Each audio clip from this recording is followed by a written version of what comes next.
Welcome to Tiger Stadium, where it is a dance party already. Eric Aiken along with Brian Bolt, and you are looking right now at the future high steppers of Texas High, as they had a camp this week, and so they get to perform in pregame. We always love when little kids get to be a part of any time during the game, pregame, halftime show, or even during the game. But man, Brian, I'm excited to have you back in the booth. Finally, this season, you are back after your hiatus. Had a baby, 1 month old today. Congratulations to you and Laura. Well, I appreciate it very much. It feels good to be back. I can't say that I have missed it. I do wish that I could be here, but that baby has got us at home wrapped around his finger, and so it was hard to know that I was leaving him to come be with you tonight.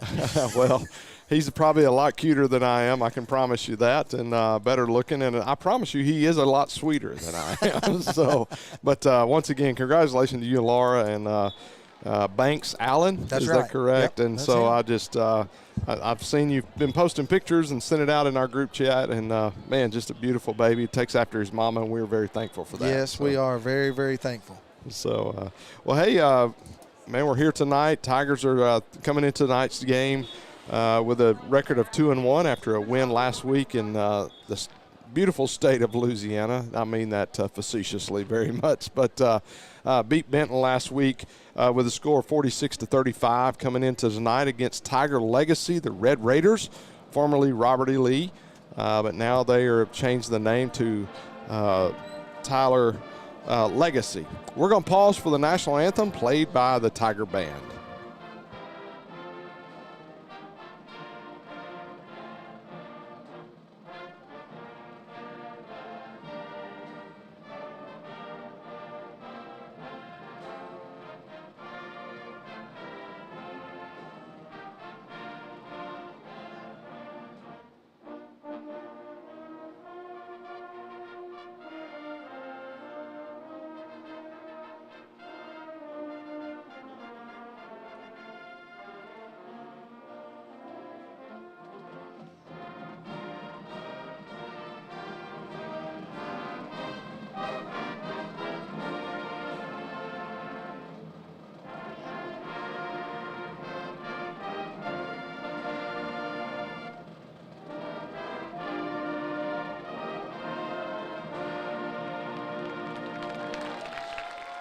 As always, great job. As always, great job by that Tiger Band playing our national anthem and honoring our country. And so, Brian, let's move into some keys of the game right here on this Friday night here in Texarkana. And just, you know, last week that we got to see the Tigers, they looked really good against a Colleyville Heritage team. And then last week we saw, or 2 weeks ago, and then last week against Benton, I mean, just really played really well. But they are without starting quarterback Cody Reese tonight, who injured his shoulder last week. Yeah, and that's going to be a big thing for the Tigers to get started on offense. Again, Cody Reese going down, and David Potter doing a good job stepping in for him. But some keys to the game for them, I think, are going to be getting that offense started pretty quickly right from the beginning. Tyler Legacy, not a very powerful team from what we've seen in the last few weeks, but you know just as well as I do, Eric, any Friday night, that's why we play all the ball games. You know, they could come out tonight, and it could be a completely different team than what we've seen. You know, and what's crazy about high school sports is here are these professional coaches, and they put their career in the hands of 15, 16, and 17-year-olds, some even 18-year-old kids. And so it's, you just, like you said, you never know. And I know that Tiger Legacy lost two huge linebackers they were Division I and went to, I think one went to Alabama, another one went somewhere else, that obviously as a Division I player. So those, I mean, when you lose that much power on offense, you're trying to bounce back and trying to rebuild, new head coach, you know, all of those types of things. But, you know, some players to watch tonight. I'm going to go with David Potter tonight. I think we'll see how he comes out. He's not as quick as Cody is, but I think his release is smooth. He's a very accurate quarterback, and I think that he's going to do just fine coming into tonight, 11 for 13 with 217 yards and 2 TDs on the year. One of those coming last week, coming in off the bench after Cody got injured. I think the key to that is that he got in some live action of a game that they had to play well to win. So tonight coming in, it's not going to be as much of a shock to him whatsoever. Yeah, and another player to watch the freshman running back, Tredarian Ball. He's got 3 touchdowns on the season. One was kickoff return for a touchdown just last week on 24 carries, 143 yards. He's averaging almost 6 yards per carry. That's a pretty good average to have in high school football. And when he gets the ball, it's pretty electric. I've been around. You remember the old name back in the day? You may not, but a guy named Madre Hill that played at Arkansas. I do, yeah. Well, I went and watched him play in high school, and every time he touched the ball, the place would rise. And I'm seeing that with Ball. I'm starting to see the fans, like when he touches it, it could go to the house at any moment. Moving to the defensive side of the ball, man, the defense has played really, really well this year. I think that was a concern coming in. Nobody knew, losing Derek Brown and losing a lot of seniors. I mean, the entire defensive backfield being seniors and leaving, and most of them going to play in college with Michael Thomas and Arnold going off to play as well, and they're having good careers in the collegiate level. But it's been a rebuilding year on the defensive side. Yeah, and don't let the points fool you that the Tigers have given up. They played 3 very good quality football teams. They've given up a few points on defense, but don't let that fool you. The Tiger defense is very solid this year. And so one of those guys, Ian Kreit, I'll throw one in there for you. Man, he came in last year with some injuries and things like that and came in and played very, very well. Look for him to have a big year. He's a senior this year, 6'1", 200 pounds, not just a huge guy, but compared to Tyler Legacy tonight, he's going to look pretty good, big on the field. If you look at Tyler Legacy down warming up on the field, you can obviously see the size difference between Texas High and the Red Raiders. And so I expect for Ian Kreit to have a big impact tonight on the ball game. For the last few years, Texas High has been known for their defensive line, but I'm going to go the linebacker route, that second level. Those guys, obviously the defensive line is good, which is going to boost the stats of your linebackers. But you look at Isaiah Dowden and Donnie Grissom, who Donnie was a running back, if you remember last year, playing middle linebacker. Already has 26 tackles on the year, and Dowden has 25. You watch those two guys, it's going to get special really, really fast this year for them. And we hope that most of those tackles are for a loss because they're blitzing all the time. And I'm just going to tell you, all in legal action, 3 quarterbacks have gone down as a result of the Tigers so far this year. And who knows? We don't want anybody to get injured, but, hey, that's why you play the game of football. Well, it's a violent game. Coach Stanford, he likes to score a lot of points. He likes it fast. He likes his defense to hit hard, and that's what he coaches to do, and that's what his defensive coaches to do. And those Tigers, especially this year, they fly around, and when they hit you, they don't just arm tackle you. They hit you hard. And so we're looking for the Tigers to lay some licks, and they may add another chalk mark on the board to another quarterback coming out. But I want to tell you something before we get started. The Tigers are exiting the locker room and headed out toward the tunnel, and the Tiger King himself will begin the smoke momentarily. But the orange and black combo is my favorite combo. It is my favorite combo like that they do. Yeah, kind of like your hat. From the best baseball coach around, That's the right. John McClure. That's right. Took care of us on the hats tonight. Entire staff up here. Can you believe that? Yeah, man. Hey, these coaches around here at Texas High take care of you. Yep, especially John McClure. That's right. That's right. So we appreciate Coach McClure. Thank you so much for the love tonight. But yes, like you said, the orange and black. It's a good unit combo. I think it's solid. And those black helmets that they debuted, what was it, last year? Year before last. Year before in the playoffs. Playoffs. Okay. Yeah, man, things are flying by. But can you believe we're in year 3 already? I know, man. Is this 3 or 4? This is 3, right? This is 3. Okay. This is 3. Boy, you can tell you hadn't had a lot of sleep yeah, the I last know, month. It's rough. It's rough. We're loving every minute of it, but it is a little rough. So as the Red Raiders enter the field of play tonight, and as soon as we get the Tigers on the field, we'll have the coin toss, which, as most of you know, we've talked about before, is really just a formality. Most of the time, the coin toss, not to spoil it for everybody, is made before the game between the head coaches. I was watching some of the legacy players running out. They were already tripping and falling on the field. I don't know if there's a bump in the turf over there or what was going on. So, but talked to keeping up with everybody tonight, and so Pleasant Grove's going to be playing at the Toyota Stadium, wherever the the FC Dallas plays, so they're going to be playing over in Frisco, one of the Frisco schools. It's Liberty Olive's homecoming tonight as they take on Atlanta. And then Arkansas High is off tonight, so all of your local teams, 3 of the 4 are playing as the highlight video plays as we wait for the Tigers. The Tiger King is about ready to pump the smoke and get it going. If you'll notice, the High Steppers are not out there tonight because they're taking care of the future High Steppers of the night. So, hey, I see smoke. And I believe one of the players is going to be carrying it tonight. It could get real special. And here come your Tigers. One of the most electrifying entrances in high school football, bringing out the smoke.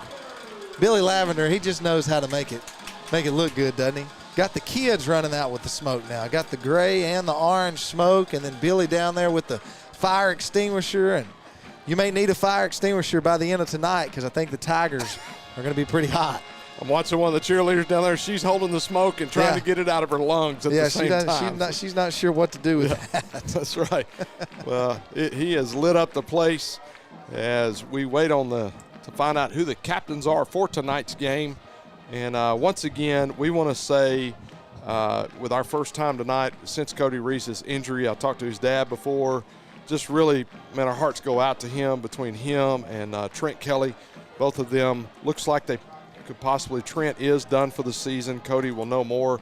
Mondays he's going to see a specialist, but as they continue to be the captains, so number 10, Cody Reese, number 3, Trent Kelly, number 71 will be Richard Jackson, and along with, it looks like those are going to be the 3 tonight, and it looks like number 95, Brandon Childs, are going to be the 4 captains for the Tigers. And for the visiting Red Raiders is going to be number 10, Brooks Gallagher. Number 55 is going to be Rodney Harden. Number 68 is going to be who we're going to call Sam, because I cannot pronounce that last name because it is literally the entire alphabet. And is also going to be number 2, Nate Crockett, as we wait. And one Tiger that was added, a late add as a captain, is going to be Josh Stewart, who is going to be the starting left corner for the Tigers tonight. Got 7 tackles on the season. So always a fun time for the captains to introduce themselves.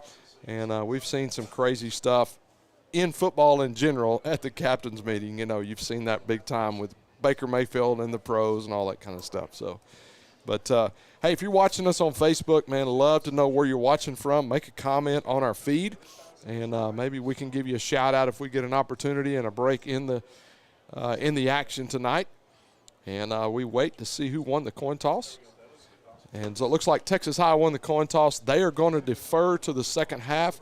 The Red Raiders will receive. They will be receiving on the south end of the field. And so for those of you that don't know which end of the field, that is the field house end. And so we're about ready to get underway here, as we are about 1 minute away from the begin of this contest tonight. Tonight's contest, the first quarter, is going to be brought to you by State Bank, your local bank for all of your personal and business banking needs. Visit statebankofdcab.com or stop by any of their various locations. State Bank, your family, your bank. So teeing it up for the Tigers tonight is going to be Francisco Perez. He's had a great year thus far, and most of I think the 1 or 2 misses he's had is simply just because of miscue on the snap or on the holder. But, man, having a great year. Congratulations to him, as he is I believe he's a sophomore this year. And so I'll have to check on that for us. Yes, he is a sophomore. So excited to have him on the team for the next 3 years. So, folks, it is about time to get underway, as this is Texas high school Tiger football, as Perez has it teed up. He looks to his left, looks to his right, approaches the kick, and we are underway for Texas High Tiger football. Receiving it for Legacy is going to be number 80, and he's going to get rocked inside the 20-yard line, as number 84 is going to be Micah Igaya. Good luck for that one. Well, I got a little easier name. Number 29, Tashawn Hawthorne for the Tigers coming down and squaring up the runner for the Red Raiders, and they're going to start inside the 20 on this first drive. So ball's going to be 1st and 10 at the Legacy 19-yard line. And once again, that tough defense trots out. Starting at quarterback for the Red Raiders is going to be Luke Wolf, and it's going to be Burleson in the backfield. Sterling Burleson, number 21, going to send number 80 that just returned that kick. It's going to be a quarterback draw right up the middle, and Wolf's going to be brought down, but not before a gain of 6 on the play. Brings up 2nd down and 3. A nice job by the Red Raiders right there, opening up a big gap. Ian Kreit, one of those players to watch tonight, he got off of his block and made the tackle, but not after a very good game. It's going to be a gain of 7, brings up 2nd down and 3. Legacy huddles up, comes out of the huddle. Once again, going to be Burleson behind Wolf. Going to send Igaya in motion. Going to hand it off to Burleson. Burleson's going to take it up the right side and going to have enough for the 1st down. Going to be 1st and 10 at just right outside the 30-yard line. The big 240-pound senior Kenneth Merriman making the tackle there, but not after the 1st down. So far, the Red Raiders being able to handle this big defensive line from the Tigers. The Tigers in that 4-man front to start the game here, and so far, the Red Raiders handling. 1st and 10. Ball is spotted just inside the 30-yard line. Going to hand it off, going to fake the handoff, and he's going to be met in the hole as Wolf tries to get up the middle, but it's going to have no gain. 2nd down and 10. Trying to get you a number there. That's number 21. That's Alex Hines. Let's see. There he is. Okay, I'm sorry. I missed it on our play sheet. Alex Hines off on the to tackle. Burleson. Burleson's going to be caught in the backfield by that stingy defense and going to be dropped for a loss of 2 on the play. Going to bring up 3rd down and long. Isaiah Dowden along with the number 2, Mr. Wilkerson. Linebackers for the Tigers getting in there and stopping that play for a loss. We're inside of almost 10 minutes here in the first quarter. It's going to bring up 3rd down and 11 on the play as Wolf gets a signal. Got 3 to his left, 1 to his right. Going to send a man in motion to create doubles on either side. He's back to pass. Looks to be scramble, and going to get out of bounds and be run out of bounds as it's going to bring up 4th down and long for the Red Raiders. The weak side linebacker, Isaiah Dowden, not fooled on that play. Runs the quarterback out of the backfield and out of bounds. That'll bring up 4th down for the Red Raiders. And number 32, Ball. Tredarian Ball, who already has 1 kick return on the season, will go back deep for the Tigers. Back to punt for the Red Raiders is going to be Christian Baxter. He does all of their punting and kicking on the night. From what I understand, he is a phenomenal place kicker. From the film I've seen, punting, he struggled a little bit, but gets a great punt off. Ball's going to let that go, and should have probably caught that ball, but it's going to be inside the 5-yard line, down at about the 4.5, and the Tigers have got 95 to go. Yeah, and a nice fair catch right there by Ball would have saved about 30 yards for the Tigers. Coach Stanford not worried about it. He's going to let it roll all the way back to the 5-yard line, and the Tigers, wearing those orange jerseys, will trot out for their first offensive appearance tonight. Tigers have that uniform is designed after LSU kind of debuted that design, and so it's going to be 1st down and 10 as David Potter trots his team out, the sophomore coming in for Cody Reese. And he's going to have a receiver out to his right and a receiver to the left, H-back in. And it's going to be Johnson is going to get the handoff and take it up the right side behind that big offensive line. Going to have a gain of 2 on the play. Yeah, number 10, Brooks Gallagher. He's going to come up with the first stop, but not after a gain of just a few yards for the Tigers. The Red Raiders going to start out in a 3-man front. They will walk up somebody on the outside and give somewhat of a 4-man look at times. And so that 3-man front against this Tiger running attack should be pretty effective. So I'm going to put Brandon Hall in at the H-back position, which is kind of a new shift. Excuse me, I misread. And he breaks free, and it's going to be a foot race all the way to the end zone as Johnson is crossing the 40, going to be across the 20. Folks, 10-5, touchdown Tigers. Well, that didn't take long. We talked about the size difference. The offensive line from Texas High absolutely manhandled the Red Raider defensive line there. And we just said it before the play, that three-man front, that's going to be very, very difficult for them to run against this powerful offensive line from Texas High. And just so you folks know, that is a sophomore and a freshman running back. The sophomore just scored. I think we're going to be just fine for a few years here at Texas High. That's right. Keep them healthy and feed them the ball. Pilgreen in the deep snap. Number 84 is going to be, I don't have his number on the roster, but we'll get that for you. And it's going to be Perez to kick. As Cody Reese was the holder. But so they've had to replace not only the quarterback, but the holder as well. And we'll try to get a name for who number 84 is. And if your mom is watching, we apologize for not having that number. We'll get as quick as possible. Kick is up, and the kick is good. And so with 8:47 left here in the first quarter, Texas High strikes first, scores 7-0. We'll be back right after these messages.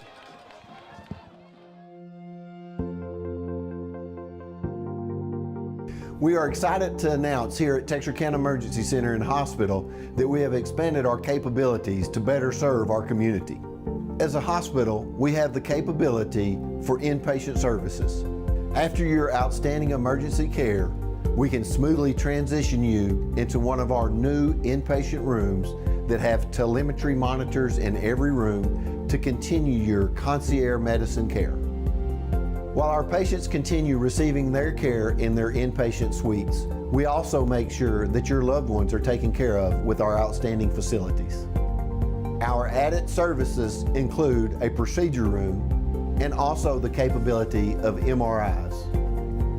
With our imaging, we are able to offer outpatient, inpatient, and emergency room, MRI, CT, ultrasound, and X-ray. We are honored by your support and look forward to serving all your future medical needs.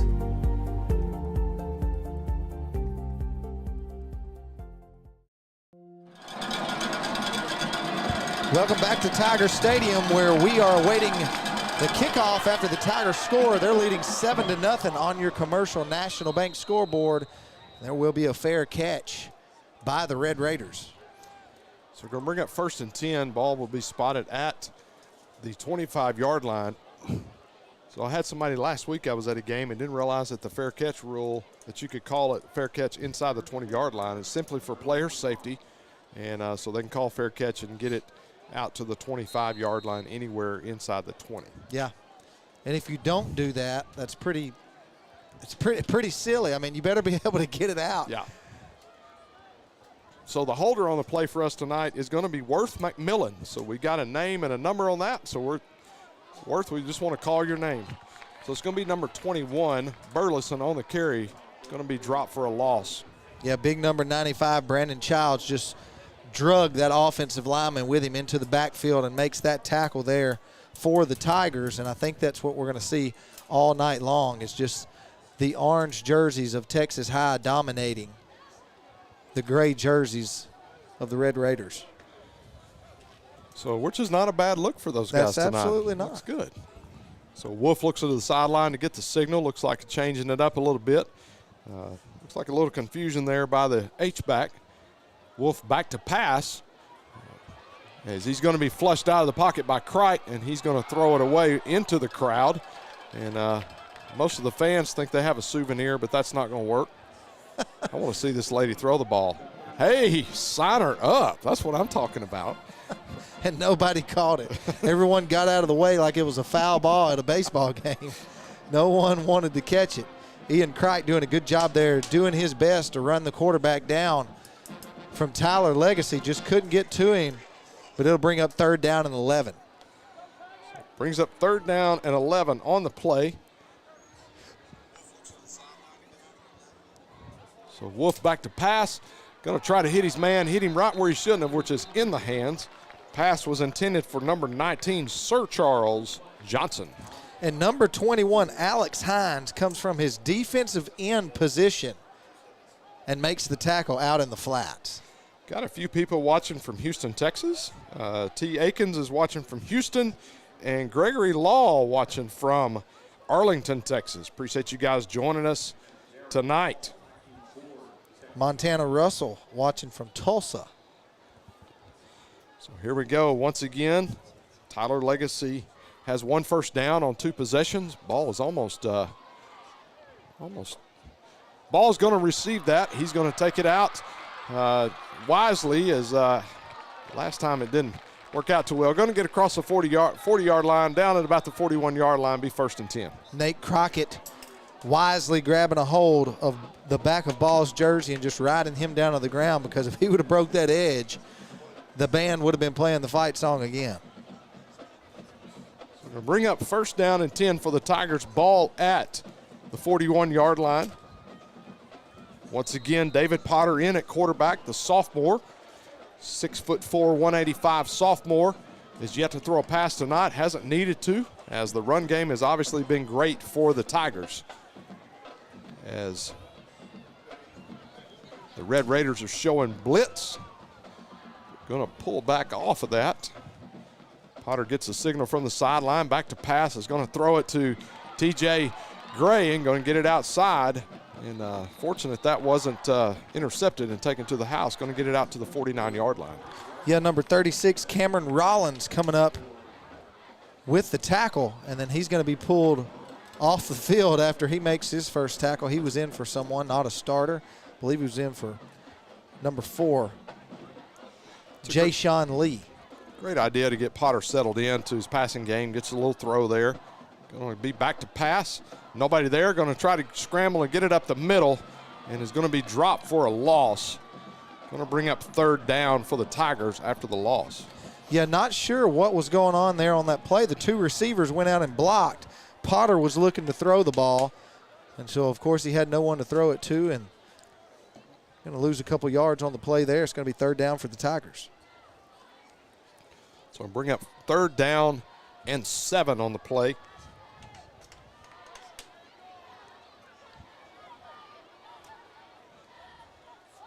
Potter back to pass.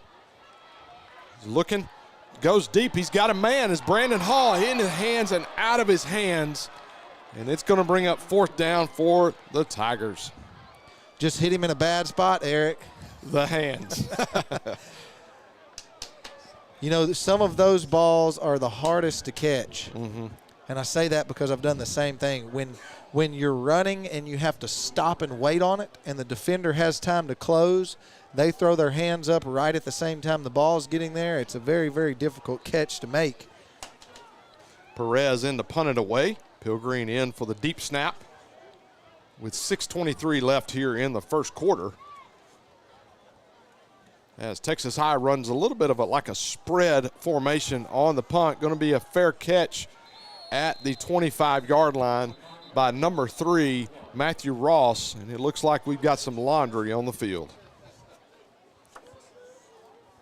Javon Anthony is watching all the way from Nash, Texas. How about that? We appreciate it. We appreciate them no matter where they're at.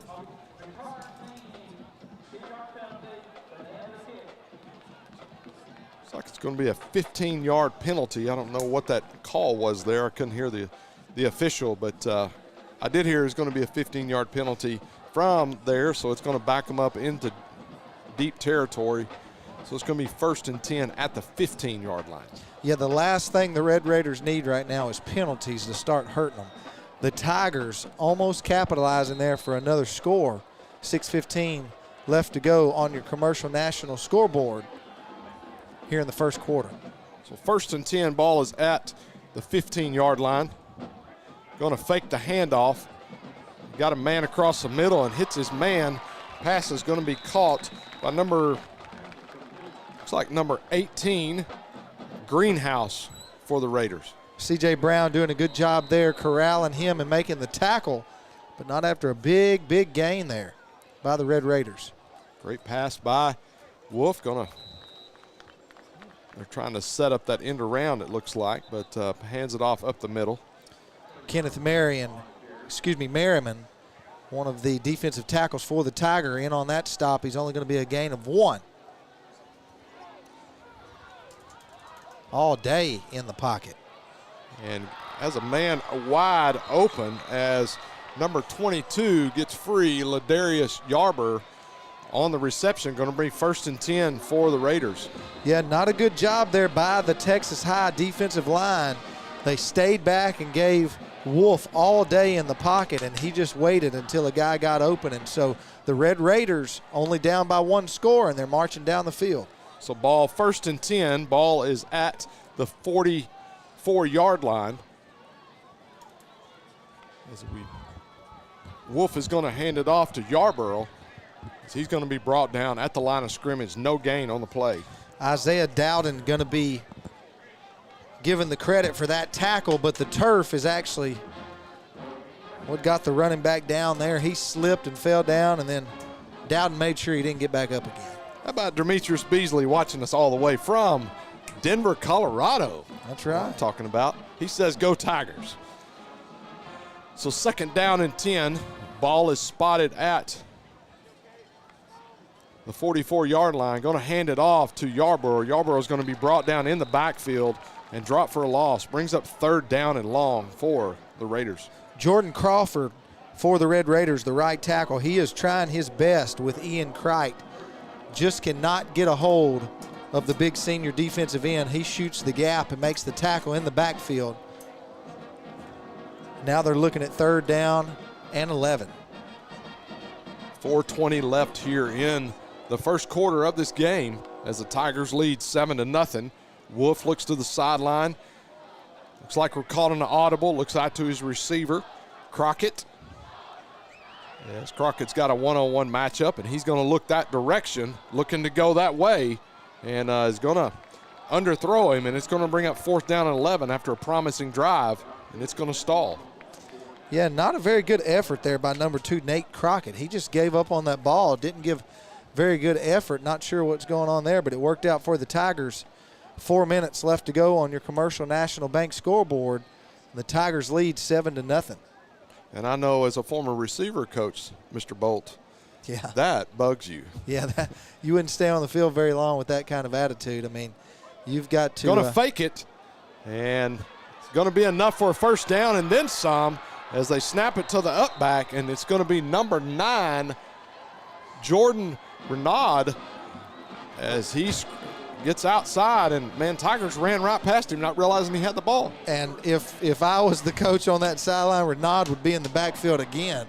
He is a big lineman-type guy, and they gave it to him, and he gave a pretty good stiff arm there to Alex Hines and got the 1st down. So bring up 1st down and 10 for the Red Raiders as Legacy's just trying to get something to work.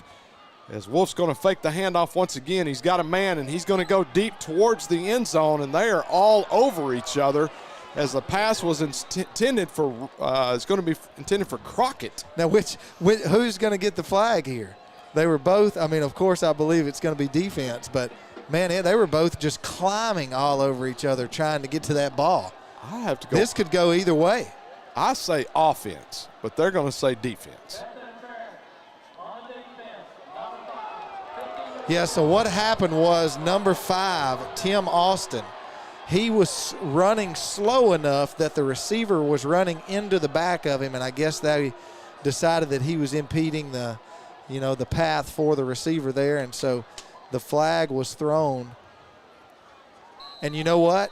These guys right here, they are not as good of a football team as the Tigers, but the Tigers' costly mistakes are letting them hang around in this ball game.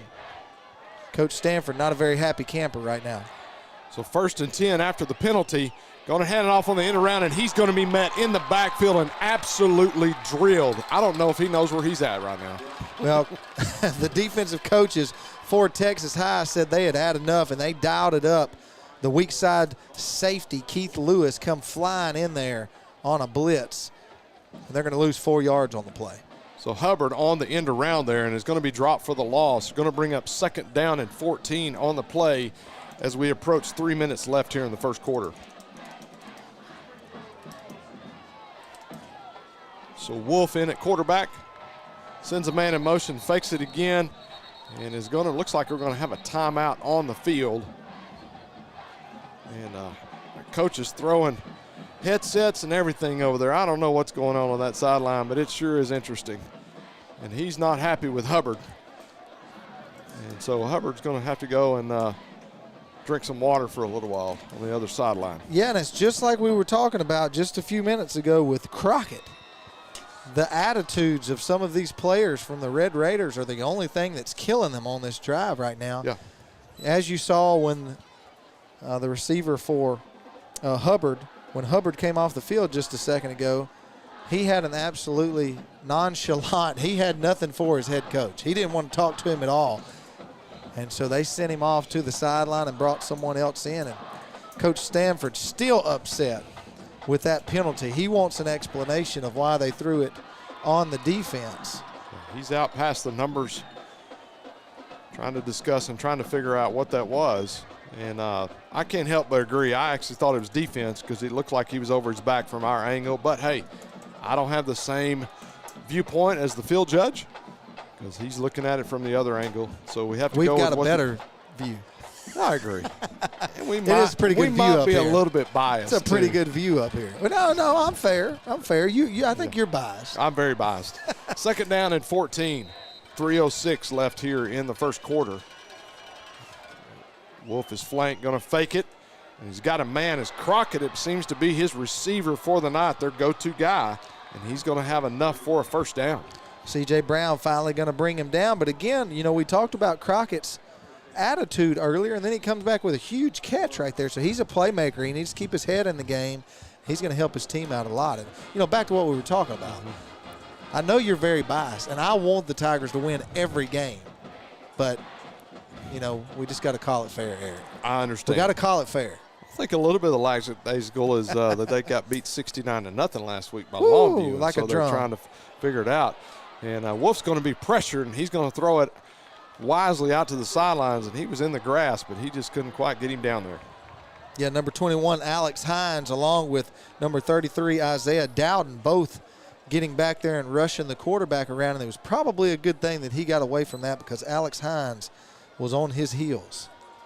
Alex Hines has had 2 ACL injuries coming back this year for his senior year, and so we're really excited to see him out there and has played really, really well. Yeah, he's got 2.5 sacks on the season so far. Almost had another one there, but he'll throw it away and live for second down. Tiger student section comes alive as Ian Crite is going to get in on that tackle, and it's going to bring up third down for the Tigers. Ian Crite and Alex Hines bring him down there, but not after he drags Ian Crite for about 2 yards, and so it'll be third down and long. But again, the Tigers letting the Red Raiders just stick around here, and they're inside the 10-yard line, knocking on the door, trying to make this a tie ball game. Student section making noise down there, trying to make it difficult for the Red Raiders. Burleson checks out of the game as Igaya steps in. Yarber in the backfield now, with Wolf going to send Igaya in motion. Going to fake the handoff as he gets pressured, and he's got a man wide open in the end zone, and it is overthrown as the pass was intended for look like Hood in the end zone. It was either Hood or Renaud. I can't see because of the jersey, but he's a big body, and he's very athletic, whoever it was, because he was running pretty fast. I'm going to go Renaud because that looks like a 9 to me. But he was wide open, and so the Tigers escape right there just by the skin of their teeth. And the Red Raiders going to kick a field goal here to try to get 3 points on the board. Been hearing that Baxter has a good leg, so we're going to check it out here as it's going to be a kick is up, his kick is good. I can't even do my math tonight. How far is it going to be, Eric? 26-yard field goal, and that's going to bring our score 7-3 with 1:47 left here in the first quarter. We're going to take a break and get our tongues untied. We'll be back after these messages.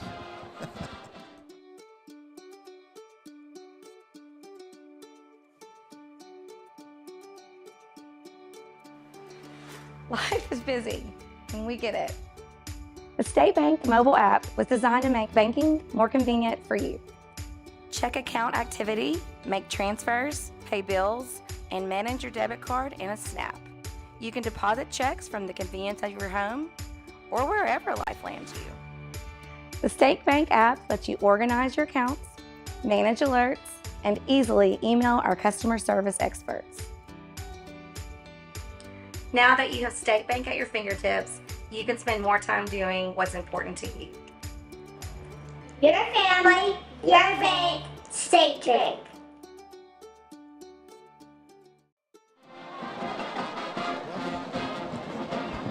Welcome back to Tiger Stadium, where the Tigers lead 7-3 over Tyler Legacy.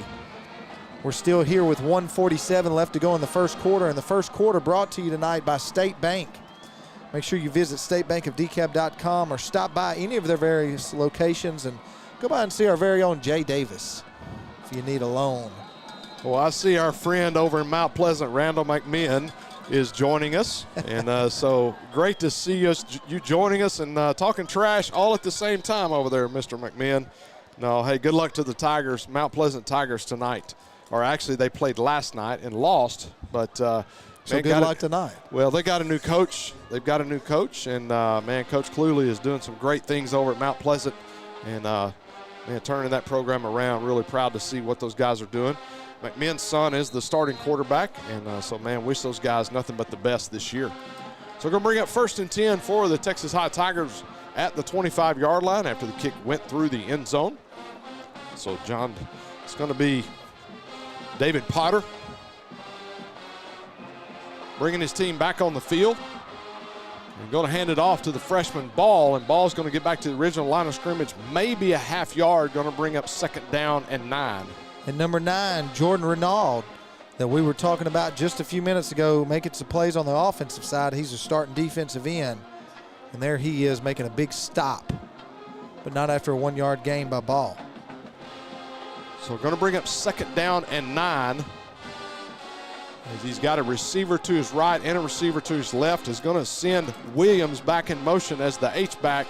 Going to hand it off once again to Ball. Ball's going to get around the right side and going to be brought out across the 30-yard line to the 31-yard line. Brings up 3rd down for the Tigers.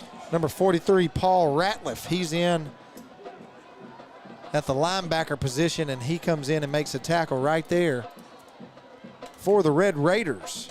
So Ball got a lot of explosive speed. Again, as we mentioned in the pregame show, just a freshman. And if he could have picked up one more block from the wide receiver, he would have taken that one to the house. Ball looking good here in the first quarter as we get under 40 seconds. So going to fake the handoff to Ball, and Potter's going to get the 1st down as he lays the ball on the turf. They're going to say he was down and going to bring up 1st and 10 for the Tigers. Got away with one there. Yeah, nice play action right there. Faking to Tredarian Ball and then carrying it himself. David J. Potter with 25 seconds to go left in the first quarter gets the 1st down for the Tigers, and the clock will begin to spin. It's like Evan Holtman. He's really struggling right now. And trying to get, looks like they're going to send in Gaines. He's going to be the right tackle. Excuse me, they're going to make him the right guard. Yeah, they're going to run out of time here. Take a timeout with 7 seconds left here in the quarter. I think the play clock was about to run out. So 7.7 seconds on the game clock. There was only 4 seconds on the play clock, and so that's why the timeout was taken. Each and every timeout this season being brought to you by Texas A&M Texarkana. We appreciate them for being a sponsor of Texarkana Gameday. And so make sure if you are looking to get some classes under your belt or some kind of degree, doesn't matter what your age or your capabilities, they've got something for everybody. Look them up and go over there and get some education, Doty. Got some Tiger supporters not able to be here tonight, season ticket holders. Mark and April Graves are in Nashville, Tennessee watching us tonight, so I want to say thanks for watching. As the Tigers drop back on the field, it's going to be David Potter once again. And you got his TJ out to his right, and it's going to be Dangerfield out to the left. He's fixing a streak down the sideline. Yeah, right Dangerfield got a little dance move going on. I think it might be coming to him. Nope, going to hand it off to Johnson. Johnson's going to get it out and have a gain of 1 on the play. Going to be 2nd down and 9. Brooks Gallagher on the stop there, and that'll run the clock out. That'll be the end of the first quarter on your Commercial National Bank scoreboard, where the Tigers lead Tyler Legacy 7-3. We're going to take a break, and we'll be right back with more from Eric Aiken right here at Tiger Stadium.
We are back here at Tiger Stadium, where your Tigers lead 7-3.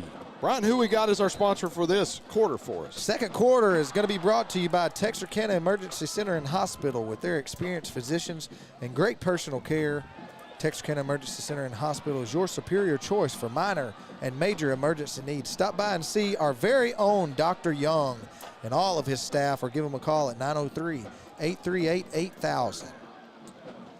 So going to bring up 3rd down after the play as Texas High trots back on the field. Brings up 3rd down and 7 as the entire team looks over to try to get the signal on the play. It's going to be a tight end formation as they put Williams at the tight end position. Potter back to pass. He's going to throw deep, and all over TJ Gray there was the defensive back, as he couldn't keep up with him, as he had already been beat on the play. Looks like we're going to have pass interference. Should give the Tigers a 1st down.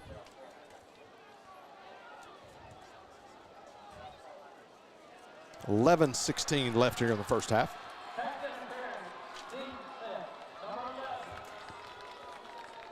It's going to be called on McKeel Sears. I think part of that you're trying to figure out, the reason they have to confer about it, is it defensive holding or pass interference? And so obviously that was a pass interference call. So also want to say thank you to TigerVision, as all of the students of TigerVision, as well as Dr. A. He's moved up from Mr. A. Really? It's now Dr. A. Doctor? Yes. Yes. Honorary doctorate. DDS or what? He ain't no tooth doctor, I can tell you that. So, but we want to say thank you to Dr. TigerVision and all the team. So 1st and 10, ball is at the 44-yard line of the Red Raiders. Going to hand it off to Johnson. Johnson dances his way out and is going to have enough for a 1st down after a great gain and getting tripped up there on the play. Darian Scott, number 7, the safety, the strong safety for the Red Raiders, just got, I can't even get it out of. I'm so glad that you stumbled. It's your first game of the season. We won't give you a hard time today. Well, Mr. Scott grabbed a hold of those shoelaces, or else Mr. Johnson would have taken it to the house there. So brings up 1st down and 10 for the Tigers as they're marching in to try to extend their lead on the Red Raiders. Going to hand it off to Brandon Hall on the end around, and he's going to break a tackle, get it across the 30 as they try to rip the ball out. Going to be brought down at the 29-yard line. Going to bring up 2nd down. And tackled there by a host of Red Raiders. It was led by Darian Scott. Once again, 2 tackles for him right here on this drive. Going to bring up 2nd down and 6. So in the booth here, got the Louisville, Florida State game on, as that game is tied at 14. A little college football ACC action on a Friday night. Got to play them on Friday because nobody's going to watch them on Saturday. Going to be David Potter, as he's going to, quarterback keeper, going to be brought down in the backfield and dropped for a loss. actually not dropped, stood up for a loss. Yeah, not a very good play right there by the Tigers. A little play action, and no one was open. Good defense and a good rush there by the Red Raiders. As you can hear that Legacy band trying to get loud to help out their defense on this play, as it's a 3rd and long, 3rd and 12 to be exact. Ball is spotted at the 35-yard line as the Tigers are trying to drive in. It's going to be ball in the backfield with Potter. Going to bring Dangerfield in at the H-back position as Potter rolls out. He's got a man open. Brandon Hall is going to have enough for a first down if they give him forward progress, and they do. 1st and 10 inside the 25-yard line. Nice job there by Brandon Hall to make sure he got to the sticks. That's something we talk about every year. Guys go out and run their routes, but when you run flood routes just like this, the deep man doesn't have a certain yardage that he's getting to. He's looking for the first down mark and just trying to get past that. So a good job by Brandon Hall of making sure he got one step in front of the first down yardage. So Coach Stanford calls Potter over and gets in the play.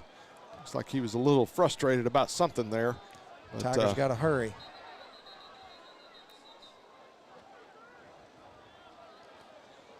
So they're going to bring up 1st down and 10, and they were looking to go fast there, and it looks like they didn't do it. I think there was something to do with the offensive line there. So they'll get that fixed. It's still early in the season. But hey, the Tigers start district next week as they will host Hallsville right here at Tiger Stadium. And Hallsville going into tonight's game is 3-0. And so, they're trying to turn things around after a tough season last year. Again, this timeout being brought to you by Texas A&M Texarkana. Going to give you some score updates from around town. Atlanta leads Liberty Ilo right now across town, where 2 undefeated teams are playing each other. It's homecoming over there. PG leading Frisco Memorial 14-7. No score on the Arkansas High Magnolia game just yet, but Arkansas High traveling down south to my hometown, visit the Magnolia Panthers. They play next week. Arkansas High is off this week. Hands the ball off to Ball. Ball goes up the middle and gets slung down in the backfield. Dropped for a loss. Are they off this week? They're off this week. Okay. So they're going to bring up 2nd down and 10. Might have to start double checking my notes people are handing me. You're a Razorback fan. The Arkansas Razorbacks. How about Bobby Petrino coming back in? I know it. I was going to bring that up. Later on. We'll talk about that when we have a break. How about that? 2nd down and 10 after Ball gets slung down, and going to have a nice little gain. Going to get a gain of actually 1 because he was more running at an angle instead of straight ahead. So we're going to bring up 3rd down and 8. Brooks Gallagher on the tackle there. Number 19, Taquan Williams, the receiver, who was our tight end, I guess he is in this formation. If he would have held on his block just a little while longer, that would have been a first down for the Tigers. But his man got off of there, Travis Jackson, and ended up causing a disruption. Travis Jackson has 2 different numbers. If he's on defense, he's 1 number. Offense, he plays a different number. So, really? Yes. It's marked on your program there, buddy. So he's either 99 or 59. Ball's batted down in the backfield, and it's going to bring up 4th down for the Tigers, and they're going to stand on the kicking unit. I just thought they may have had 2 Travis Jacksons. He is 1 man, 2 numbers. Sir Charles. What? Oh, that's Johnson. I can't even see it. Where do you see Jackson at? Right here, on this right here. This is your roster. Oh, okay. There we go. Going to be oh, look at that. Going to tee it up for a field goal here. Ball is spotted at the 28-yard line. Going to be a 38-yard field goal. Kick is up, and the kick is no good, as it looks like it's just wide right there. So Tiger Legacy holds with 7:43 left here in the first half. Your Texas High Tigers lead. Tyler Legacy Red Raiders 7-3. Ball goes over on downs, and Legacy will have it 1st and 10 Coach Stanford out there on the field arguing. One of the Red Raiders flew right in between the kicker and the holder, landed on the holder's hand, and so Coach wanted the penalty for running in there, but Holder being Worth McMillan. Going to fake the handoff, going to send it around. The ball's going to be on the ground, and Childs is going to recover it. 1st and 10 at the 10-yard line for the Tigers. And a very, very, very good play, and it was going to be a very, very big play for the Red Raiders, and the running back absolutely just didn't want the ball. He just left it. So there was a flag on the play. Penalty was against the Red Raiders. Obviously, the Tigers are going to decline it. Going to bring 1st and 10. Ball is at the 11-yard line of the Red Raiders. Yeah, and the Tigers need to take advantage of this great field position. They need to get another score on the board, maybe 2 before halftime. They need to put these Red Raiders out of the game. So 1st and 10 for the Tigers. Potter jogs back on the field with Johnson in the backfield. Going to have 2 receivers to the right, 1 to the left. Going to hand it off to Johnson. Johnson's going to cut it. He's going to be at the 5-10. Touchdown, Tigers! A nice job by Johnson there, just making sure he got across the white stripe of the goal line, and the band's going to fire up, and Billy Lavender's blowing the Cadillac horn. Blowing the horn. You don't hear the band because they're getting ready for the wonderful halftime show that they are about ready to perform here in just about 7.5 minutes. As Perez jogs back on the field. Great response by that Tiger offense after the turnover by the defense. As they extend the lead, and that lead is 14-3. And there was that same one diving into it. And so Coach is asking for an explanation on that because he's diving into the kicker, and the kicker's ended up on the ground. Yeah, not sure exactly what's going on there, but Coach he's going to get his 2 cents in right now. Well, I'm sure he's going to get his 2 cents. He may even get a quarter's worth in, I promise you. So, Eric, you've got something coming up before too long. What's FCA got going on? So we've got, Sunday night we're doing a night of prayer and worship for all of our Fields of Faith events, as we're going to have 5 of those this year. But the one here locally is going to be September the 28th at Pleasant Grove High School. All students, as well as any adults that want to come, are invited. Gates open at 6:15. Programming starts at 7, and the first 1,000 get free Chicken Express. I was just going to say, who gets the free chicken? Free Chicken Express. So. Man, that's great. Yeah, that's great. I came out there last year, lots and lots of youth and from around the community, from all different schools. Nobody cares where it's held at as far as, which school you're from. And so this is just about having a place that's big enough to hold everybody. And it was a great event put on, and there were we saw kids from all over these different schools that we get to cover in sporting events all in one place for the same goal in one night. Very good event. Appreciate that. It's going to be Igaya on the return as he gets it out across the 20. He breaks free. He's got the kicker to beat. And look at Perez getting his first tackle on the season, as he's going to be brought down, but not before a great return by the Raiders. But we've got holding. Looks like it's probably going to be on the Red Raiders. Yeah, it was very obvious. Also known as number 10. Yeah, so Brooks Gallagher. Whether you call him 1-0 or number 10, the same guy committed the penalty. And, I mean, he literally just grabbed him, slung him to the ground. I guess he thought he could get away with it. Maybe you can every now and then, but it was very obvious. So a good call by the officials. That's going to back them up with 7:20 left to go here in the first half. Tell you what, at halftime, you know what the entertainment's going to be? Banana pudding? The banana pudding on the second floor for you and I, as you're going to get to see both bands tonight perform during halftime. So going to go to a little different set here, going to hand it off and trying to create a little blocking on the outside, but they're going to keep it. As he even fooled me, I thought Burleson had it, but Wolf kept it and went up the left side. Yeah, number 2, Chatez Wilkerson, the strong side linebacker. He's the one that comes up with the tackle there, but not after a good gain. A nice play there on the misdirection by the Red Raiders. 6:55 left to go in the opening half. trying to get out from under their own field goal. 2nd down and 3 as Burleson takes the handoff. Going to get back to the line of scrimmage. No gain. Brings up 3rd down. A nice job there by Ian Cricht running the ball carrier down there, and he'll drag him down. And so a big 3rd down here for Texas High. 6:27 left to go in the ball game. The clock is running.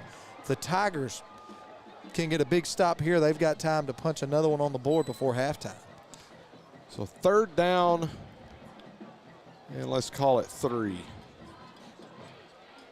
Scoreboard says 2, 2nd down, but it's 3rd down. As they're going to try to go straight ahead to no avail, and it's going to bring up 4th down. Don't really understand that play call there. Going to quarterback sneak it right up the middle with 3rd down, and I would have given them almost 4. I mean, it was a long 3 there, and they got about 2 yards. They're not even close, and they're going to have to come out and punt it away. They're trying to give the Tigers just a surprise. They're not going to Tigers aren't going to put anybody back deep, as it's going to be Baxter into kick, as they faked it earlier, and they're just trying to make sure that fake doesn't happen again. So Baxter going to rugby style it, as it's going to take a big roll, a Red Raider roll inside the 20, down to the 15. Let's mark it at the 14-yard line. Very nice punt there. Very, very nice. So they're going to bring up 1st and 10 with 5:11 here in the first quarter. In the first half remaining, as the Tigers lead 14-3. Eric, so far here in the first half, the Tigers looking great at certain times and then looking lethargic at other times. They ought to be up by about 4 touchdowns right now on the Red Raiders of Tyler Legacy, but they just could not get over their own mistakes. The Red Raiders definitely not doing anything to hold them down. The Tigers just trying to get out of their own way at this point. Fake the handoff as he's got a man deep, as TJ Gray's going to, not TJ, it's going to be Dangerfield goes up and makes an athletic catch, as it's going to be 1st and 10. Ball is spotted at the Tiger 48-yard line. And we wish we had replay for you. We will soon, folks, but man, that was a play that I hope Texarkana Game Day, the people down there filming and taking pictures, I hope that they got that catch right there, because that may be your catch of the week. And just a great athletic play there. Just throw it up and let your playmakers go make plays. Ball was a little bit underthrown, and great job by Dangerfield to make the adjustment. Johnson on the carry, goes up that strong side on the left side, as they've had a lot of success tonight. Got an official down as the umpire gets tangled up, and I hope he's Briley okay. Barron, the left guard, big 6'4", 295-pound guard. He drove his guy all the way back into the official and pancaked the both of them. So we hope that the official, he's a little bit older than the player that Mr. Barron was. Looks like he rolled an ankle. His ankle, he was grabbing his ankle, so it looked like he was really hurt. I'll tell you what we're going to do. We're going to take a break, and while the official's being looked at, looks like Dr. Mitchell and all the team is going to go out and check on him. With 4:31 left here in the first half, Tigers lead 14-3. We'll be back after these messages.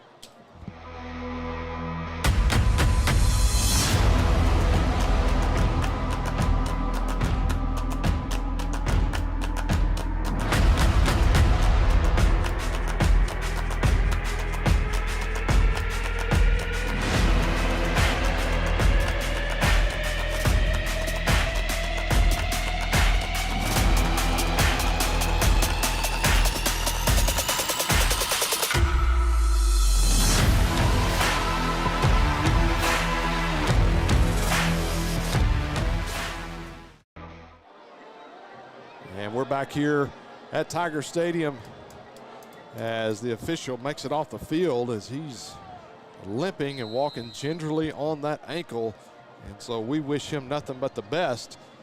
So it's going to be the umpire, so they're going to go one man down on the officiating crew, going to hand it off to Ball. Ball's going to spin out and be brought down, and it's going to be no gain.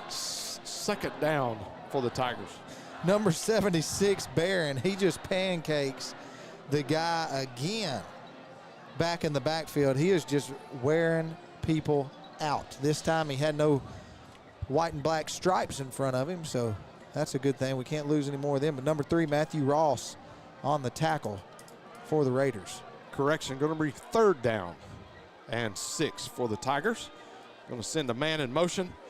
They're going to go to Dangerfield. Dangerfield's going to get it out and going to have enough for the first down and be pushed out of bounds inside the 40-yard line of the Red Raiders. 1st and 10 for the Tigers. 3:42 here left to go in the first half. A nice job there to get the ball out to his receivers, get the first down, and get out of bounds so they don't have to burn any timeouts. Number 7, Adarian Scott forces him out of bounds. Going to be 1st down and 10 for the Tigers.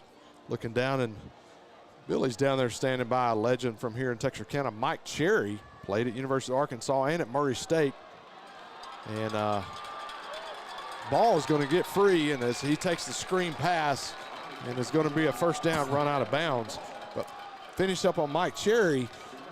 He was just put into the Hall of Fame for Murray State, where he played, finished up his career, and ultimately went to the New York Giants. Well, speaking of local legends, if Tredarian Ball keeps running the football and doing what he's doing on the football field, he may be the next legend around here.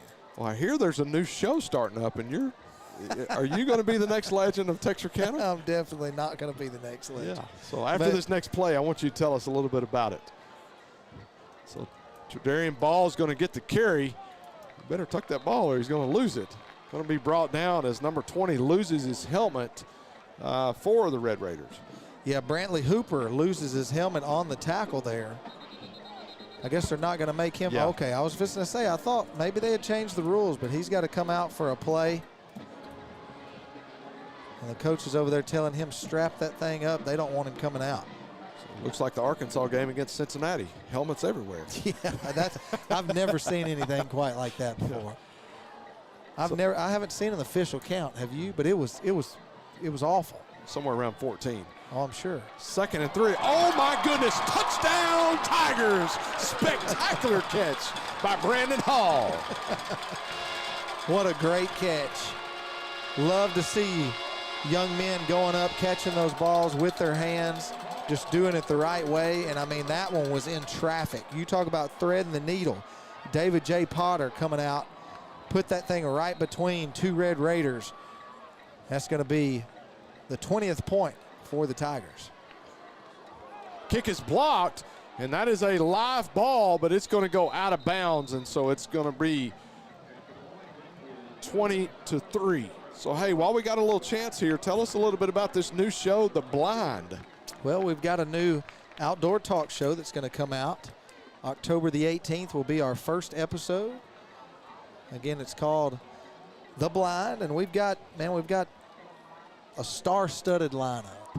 We've got some great. I'm not on it, so what's up with that? No, but I mean, you know, we want people to watch it. So true. Okay. But no, we've got a lot of sponsors throughout the outdoor industry. I think people are going to be impressed with the names that we're going to have behind the show. We're excited for the sponsors. We've got folks that are local, folks that are going to be off that do big things in the outdoor industry. They're going to come on, and we're going to talk about hunting, deer hunting, duck hunting, turkey hunting, dove hunting, fishing. We're going to hit on a little bit of all of it. Our first 8 episodes this fall will be start in October and end in January, and they'll focus mostly on deer hunting and duck hunting. And so be on the lookout for that. Then we'll come back in the spring, and we'll have 5 more episodes where we'll talk a lot of fishing and a lot of turkey hunting. We'll also mix in a little fishing here and there this fall as well, because we know there will be some crappie fishing and stuff like that. So be on the lookout on Texarkana Game Day, or go over and like our Facebook page,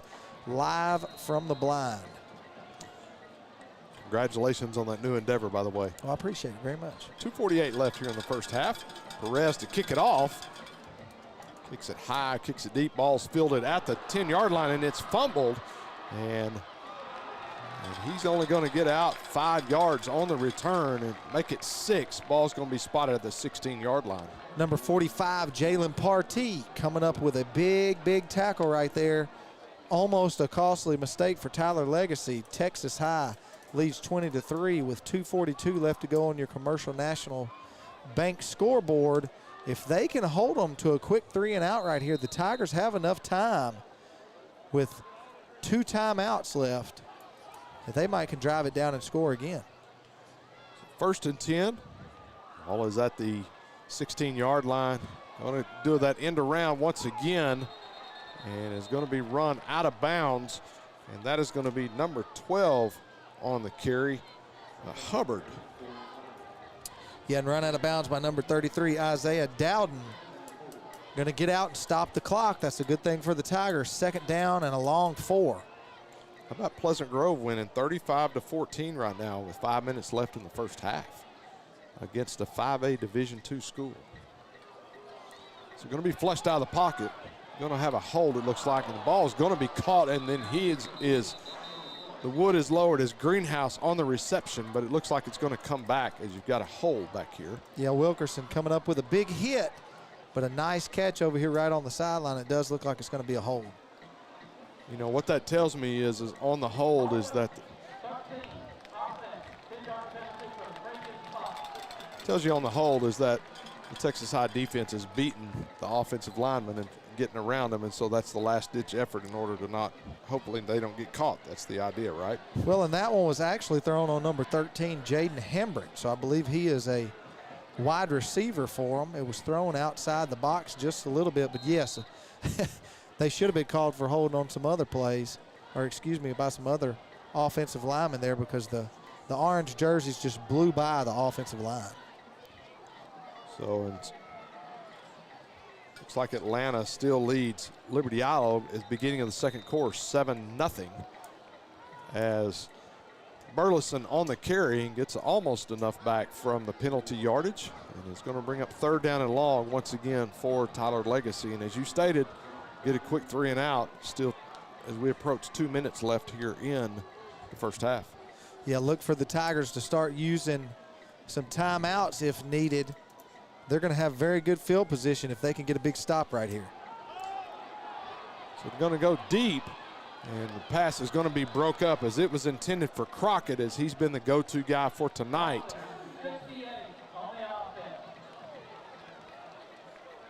So they're going to decline that in order to bring up 4th down with 1:52 left, and the clock stopped on the incompletion. Yeah, and the Red Raiders wanting a penalty for pass interference over here, and you know, that's something that missing that back judge, they've got him up playing in the umpire's role. That's another angle out there for the secondary, and so that may be something for the Tigers coming up on this last drive of the half, or even in the second half, that they can start using to their advantage. So Baxter on to punt once again for Tyler Legacy, as ball is back to receive as he stands at the 45-yard line. Going to bounce the ball back and almost blocked, but going to get the kick off, and it's going to be at the 34-yard line of the Tigers. And so 1 minute and 39 seconds left to go. The Tigers lead 20-3 on your Commercial National Bank scoreboard. And again, this quarter being brought to you by Texarkana Emergency Center and Hospital. For any of your medical needs, go over and see Dr. Young and his staff. Texarkana Emergency Center and Hospital. Real care, real convenience, real capabilities. So minute 39 for the Tigers to try to extend their lead as they lead 20-0 here in the ball game. So Potter flushed out of the pocket, gets it away, and tries to get it to TJ Gray, but just not enough on it as he had him coming across the middle. Yeah, Potter, a good quarterback here at the high school level, but just not the arm strength that we saw from McHenry last year, trying to, you know, throw across his body, rolling the opposite way and going to throw back across the field. Just not there yet with his arm strength. But again, Potter just a sophomore, and so expect for him to be able to make those passes as the years to come. So we're going to stop the clock with 1:33 left here, as Legacy's looking to get 3 and out and possibly get the ball back, but Tigers may have something to say about that. 2nd down and 10. Potter back to pass and throws it over to Gray, but just out of his reach, going to be incomplete. 3rd down and 10. Yeah, and right there, a nice job where you see Potter set his feet, and he's got enough of the arm strength to throw the comeback route out on the outside. It was a little off the mark, but a nice job there by Potter throwing the outside route. Brings up 3rd down and 10.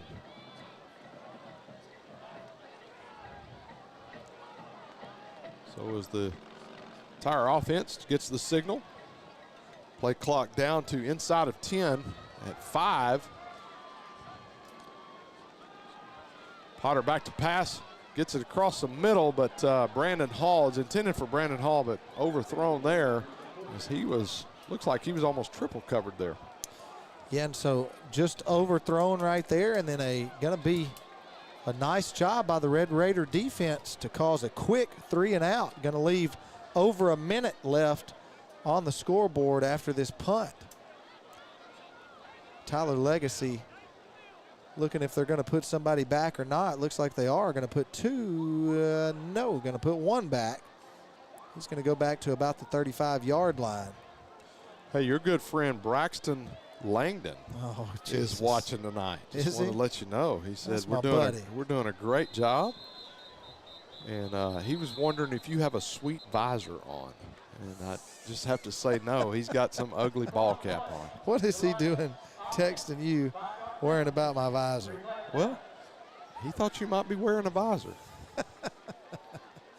I was going to give him that visor, but you know, he wants to.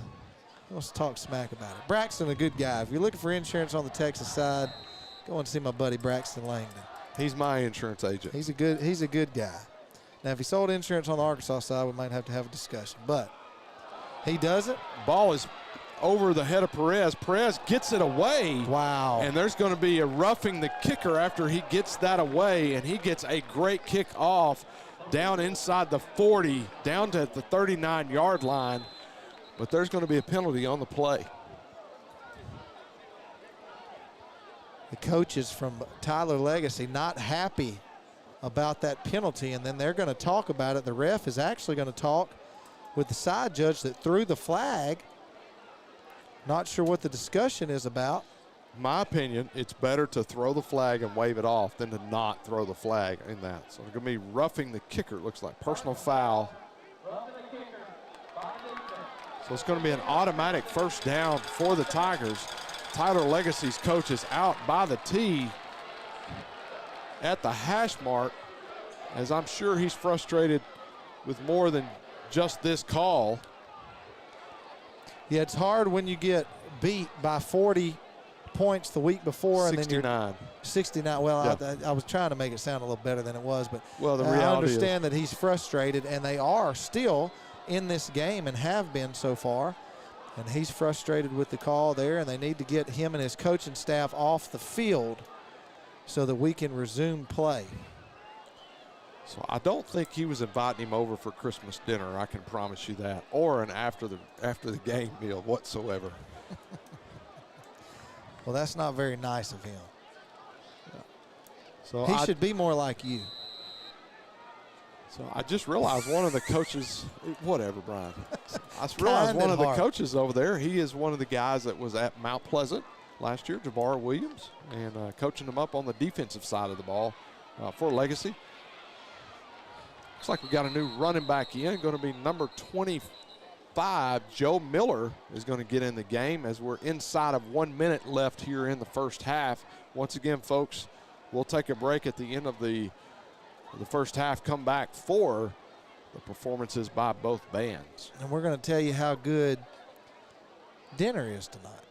You mean that banana pudding that's downstairs? Yeah, I mean, I figure they've got some chicken too. I need a little chicken before the banana pudding. Going to hand it off once again to Joe Miller. Going to bring it around the left side, and he's going to have a free. And there's going to be a flag on the play. Yeah, going to be a hold on number 8, Dangerfield, and it was a hold. Yeah, he thought he released.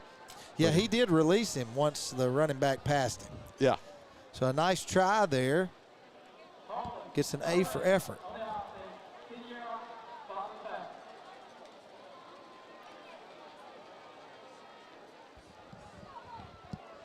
So going to move that back.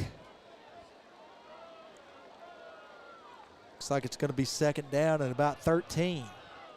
So second down and 13. 27.1 left here in the first half. Once again, Tigers lead on your Commercial National Bank scoreboard 20-3 as they look to try to extend that lead. Look for them to hand it off once again to Miller as they hand it off, run that same play up the same side, and he's going to run over the defender. He's going to get back to penalty yards plus a little bit.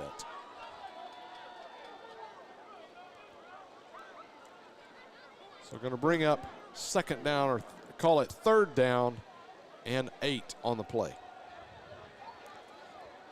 Tyler Legacy still running that almost a 3-3 stack. Not sure exactly what to call it, but if you watch almost every running play, there's one guy that's not getting blocked. I'm not sure if that's confusing the way that they're stacking in there. Now they're going to go to a 4-man front, and then he's going to back up, and it's a 3-man, and so they're confusing them a little bit in the running game. How about Joe Miller with a hurdle and a great play on a great run there, and it's going to be first and 10. And 12.8 seconds, and Coach Stanford ran just as quick as his running back did down to inside the 40-yard line to get his timeout called, and they're going to have one timeout left after this. How about our camera crew down there getting some shots there in the middle of the huddle? That's pretty special. That's right. Get out there and get some shots. Get over there and let's hear what Coach Stanford is saying. That's what I want to know. When he goes out on the field to talk to the refs, when he's upset, I want him to follow him out there. Some of that we may not want to know. Well, we can mute it. We just want to watch it. Cody Reese walking out to the huddle, trying to help those guys out a little bit, sharing his little tidbit of knowledge there, of seeing some things that he sees. Yep, Cody Reese, for those of you that don't know, the starting quarterback this year for the Tigers, who went down last game. Not sure, have they released the diagnosis? It's just a shoulder injury, and they're going to go to a specialist on Monday, and they'll know more. We hope that young man can make a quick recovery. We don't know if we're going to see him back on the field again for the Tigers this year, but we would love to. You know, we were talking earlier about that defense that they run. They call it, you know, they call it a Will and a Sam, and then they do a Buck and a Money. And it's going to be Gray for the reception. Touchdown, Tigers! 5.1 seconds left to go here in the first half, and the Tigers had just enough time to squeeze one back across the goal line, and they're going to extend their lead and take what little breath was left in Tyler Legacy out right before halftime. Sim Perez on the kick. What a play call by the Tigers. Our offensive coordinator, Clint Toon, on the call, and as you know, kick is up, and the kick is good, and that's going to extend the lead and make it 27-3. As you know, Coach Toon's mom and dad watch every week, and so we want to give them a shout out down in Kilgore. And so great play call there by Coach Toon. They don't get to hear that very often. What, great play call? That's right. Well, he does a pretty good job here at Texas High. All of the coaching staff does a pretty good job. And so we're going to stay with you right now. Pretty good job. A pretty good job. Pretty good job. Yep. Wow. Yep. Wow, they can't just get a great job. Pretty good job. Pretty good job. A good job, just pretty good. Yeah, well, I mean, you know. You always got to put that word pretty in there. Well, are you a they are pretty boy? Is that they what they are pretty. I think that Coach Stanford does a great job dressing them out. That's right. I mean, they've always got the gear on, whether it's Jordan or Nike, or he's always got them in the gear. He does. I will say that. My man knows how to pick out the gear. That's right. So, and I'll tell you who else knows how to do the gear. Our baseball coach, John McClure. I'm not a suck up, man. Giving him a shout out, man. Hooked us up with some beautiful bills here. Man, we're looking good now. Yeah. Ooh, I like that nickname, T-Ball. That's what we're going to call him from now on, T-Ball. So 5.1 left here. So that's what we're going to call Tredarian Ball. T-Ball on the score. I like it. I like it. Well, Why are folks, you laughing at me? you only got 5 seconds left before you get a break. Hey, man. We're here not only to call the game, but to give just a little bit of entertainment. Yeah, not much of a game now, you know. I mean, Tyler Legacy, they're going to have to come back out and play a little bit, or they're going to get embarrassed here in the second half. It looks like they're going to take a knee and go in and talk about it. So 4.7, and they're going to hand it off. Yeah. And that's not going to be very smart, and it's going to run it out. And that's going to be halftime, where your Texas High Tigers lead 27-3. When we come back, we will have both bands for halftime. We'll be back in just a few moments. Here at Texarkana College, it is our mission to advance. All right, let's get real. We do things differently at Texarkana College. We understand the real world, and we know how to prepare our students.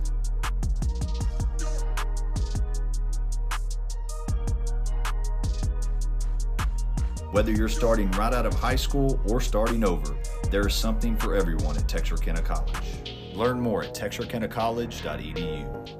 Whether you're looking for a new garage door or just need repairs, Overhead Door stands for excellence. With a complete line of garage doors and openers, plus expert service you can trust. Beautifully designed, beautifully crafted, trusted for more than 90 years. Always look for the Overhead Door logo to be sure you're getting the genuine, the original Overhead Door.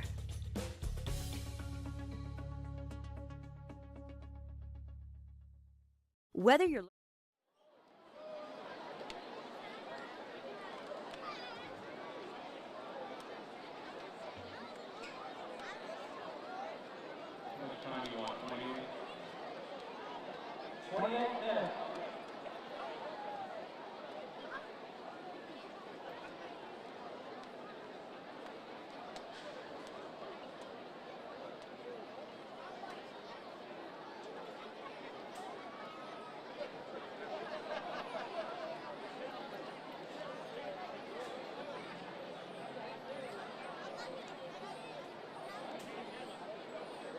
Ladies and gentlemen, we have a cell phone message you can see up here in the text box. It's found in the handicap area here on the home side. If you walk your cell phone, you have it up here in the press box. Thank you.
to use.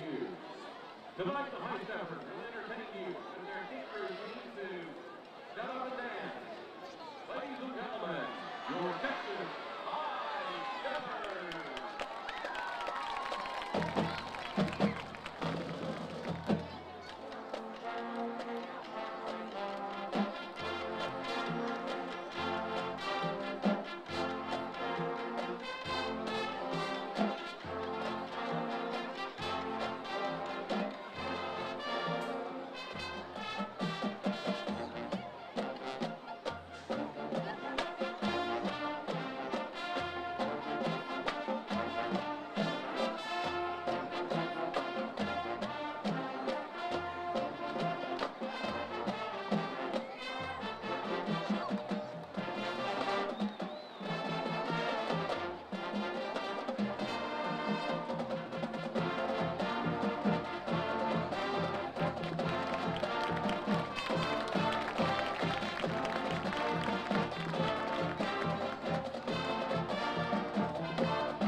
And now for your halftime enjoyment, the Texarkana Independent School District proudly presents the award-winning Texas High School Tiger Marching Band. The Tiger Band is under the direction of Marty Watson, Steve Bennett, Dylan Davis, Paul Stibbett, Dominique Phillips, Crystal Davis, Brian Hathaway, and Brendan Sands.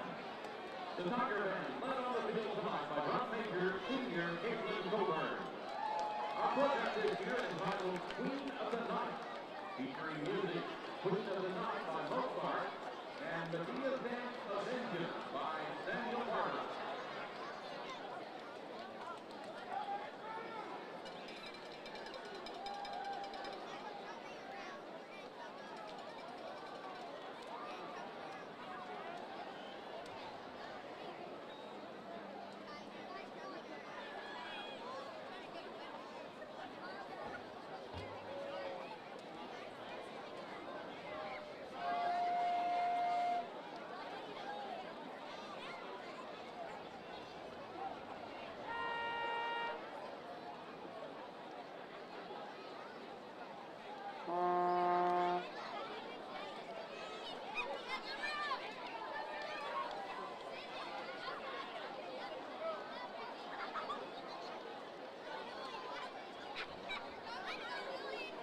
Texas fans, the Tiger Marching Band.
You've spent years working hard to create your financial security.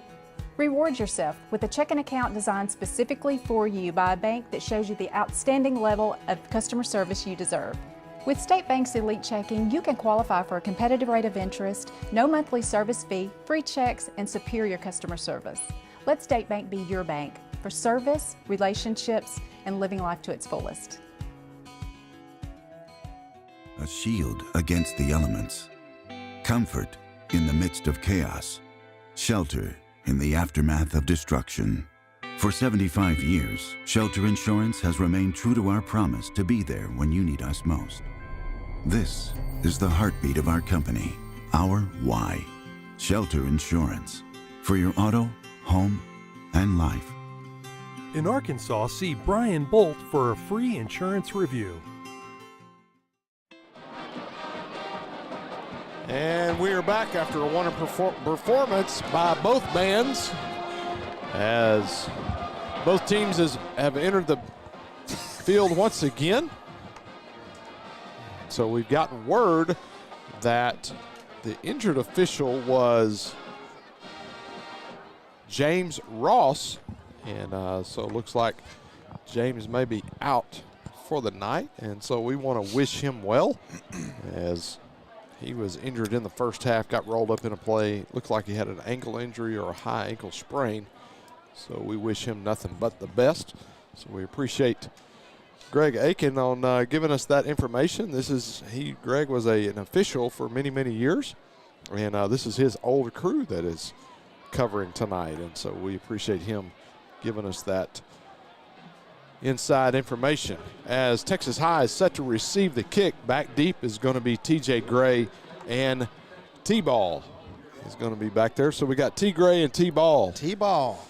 So, and we got our guy. TT. And then we got our guy, Christian Baxter, and he's teeing it up.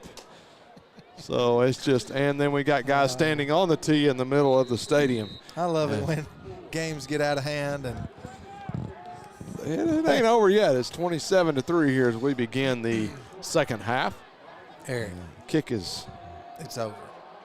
Kick is up, and they're going to pooch kick it, and it's going to go 10 yards, and it's going to be enough. And they're going to get an onside kick. What a play by Tyler Legacy. And it's going to be 1st and 10 for the Red Raiders as they get the ball in the first half. Not only is that the best play that we've seen them run today, that's one of the best plays I've seen the whole season. Great kick right there by the kicker. I mean, he laid it perfectly and nobody was there. One man caught the ball, and it is actually inside of Tiger territory. Ball is spotted at the 48-yard line, 1st and 10 as Wolf comes back out at quarterback. Going to fake the handoff as he's going to try to go deep. And he's going to go across the middle. Ball's going to be broke up. Pass was intended for Greenhouse, and ball was in and out of the hands. C.J. Brown almost coming up with his second interception of the season, just off of his fingertips. And we'll have to, the Red Raiders will live for second down. So we're going to bring up 2nd down and 10 after the onside kick by the Red Raiders as we begin the second half here of this game, as the Tyler Legacy is trying to get anything going tonight, as it has been a tough night for them, not only this week, but last week as well. Going to hand it off to Burleson. Burleson's going to go up the left side of that offense and is going to have a gain of, we'll call it 6. Going to bring up 3rd down and 4. Number 95, Brandon Childs, grabbing a hold of him and just getting him down. So we're going to bring up 3rd down and 3 is what the scoreboard's going to call it. I'm going to call it 4. Ball is spotted at the 41-yard line of the Tigers as they try to stiffen that defense. Going to go end around, fake the end around, and that defensive line is not having it and going to be dropped for a loss. Bring up 4th down and 5 on the play. Number 21, Alex Hines, and number 54, Kenneth Merriman. Getting back there and disrupting that play before anything could get going, and like Eric said, going to bring up 4th down. Looks like Legacy's going to do the old Pulaski Academy out of Little Rock and not punt it this half, and they're just going to go for it. What do you got to lose? It's going to bring up 4th down and 5 as Wolf Claps tries to get the guys off sides, tries to draw Texas High off of sides. Back to pass is Wolf. He's pressured, going to be pushed out of the pocket, and he's going to overthrow, and it's going to go over on downs as Texas High is going to take the ball 1st and 10 at the 43-yard line, 42-yard line. Nice job by Tim Austin, the junior cornerback on the far side of the field. Nice coverage there by him. Let's see what the Tigers do on their first offensive possession of the second half. David Potter trots it back out on the field. He's had a good night tonight. It's been a rushing attack by that Texas High offense. As they're going to hand it off to Joe Miller. Joe's going to bounce it outside, and a shoe's going to come off, and somebody's going to throw a shoe. And that should be a penalty there. A delay of game on the play. And got an injured player on the field. Looks like it's going to be number 76, Briley Barron, who has played in a phenomenal game tonight. Going to get up and jog it off. Number 7, Adarian Scott, that made that tackle and then ended up throwing in that shoe. Should have been a delay of game, unsportsmanlike conduct there as he threw it 20 yards behind him. Gabriel Gaines is going to come in and replace Briley Barron at the left guard position as T-Ball comes in at running back, going to hand it off. The ball's going to bounce it inside the tackle and going to have a gain, going to bring up 3rd down and 3 on the play. Travis Jackson, the strong side defensive end, going to come up with a tackle there. Ball going to come off, limping just a little bit off to the sideline. He took a lick there by Jackson. He appears to be okay. Looks like he just took a pretty good lick from the big junior defensive end. Producer Decimal Doty pointed out, hadn't seen Johnson in a while, so we'll try to get a report on him, trying to find out if there's an injury or something. Joe Miller looks pretty good. And looks like he's going to bounce it outside and may have enough for the 1st down. Going to be out of bounds as it stops the clock, and they're going to motion and wave it. The change down the field, going to bring up 1st and 10. Free safety Matthew Ross forcing the ball carrier to bounce it outside there, and he'll end up making the tackle. Going to be Tristan Powell on the carry, as I have been calling the wrong name, and so I apologize for that. Number 26, Tristan Powell on the carry. Going to be dropped for a loss. Going to bring up 2nd down and long.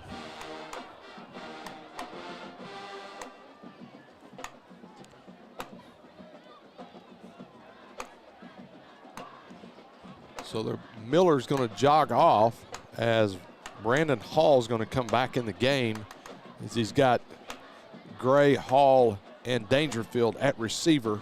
Going to fake the handoff. Going to be flushed out of the pocket, and he's going to wisely get rid of it and throw it to the bench. And does a great job to get rid of the ball there. It's going to bring up 3rd down and long for the Tigers as Briley Barron runs back on the field. And that's great to see. Nice job there by number 9, Jordan Renaud, by getting the quarterback out of his rhythm. Couldn't get the ball away from there and going back and putting a big hit on him there to bring up 3rd down and long. The coach for the Red Raiders over there trying to argue with the official again to buy himself a call. He wanted intentional grounding, not going to get it. 8:09 left here in the 3rd quarter. Going to sling pass out to Gray. Gray was worried about that being behind the line. Wisely tries to get back on it. And so going to bring up 4th down for the Tigers. Not a good-looking drive there by the Tigers to come out and start the second half. Offensive line slacking just a little bit there, letting their quarterback take a big blow on third down. Or excuse me, on second down, and it'll bring up fourth down and long. Already the offensive coaches for the Tigers getting that line set down, and they're talking it over with them right now. I figure we're going to see an offensive line that comes out and blocks a lot better this next series. It's going to be blocked after a low snap, and Perez looks like he is maybe shaken up on the play. And so Tyler Legacy has a little bit of life here in the second half after the block punt and the return. It's going to be inside the 20-yard line. And the punter there just trying to step into his kick before the ball got to him, and he'll just drop it. It'll roll a little bit behind him. And, man, Tyler Legacy, if you need a big turnover to get you back in the game early here in the second half, this might be the startup for him. It's been two low snaps on the punts tonight, so I'm sure that's something they'll clean up this week. Ball's going to be inside of the 15-yard line, but after Ian Cricht says something else, it's going to be outside the 15-yard line. Yep, and just like that, the Tigers get the ball back. Ian Cricht going to cause a big fumble. No momentum swing going toward the Red Raiders. It's all for the Tigers. So to bring up 1st and 10, ball's at their own 15-yard line after the phenomenal block punt. As Brian just stated, the Tigers get it right back.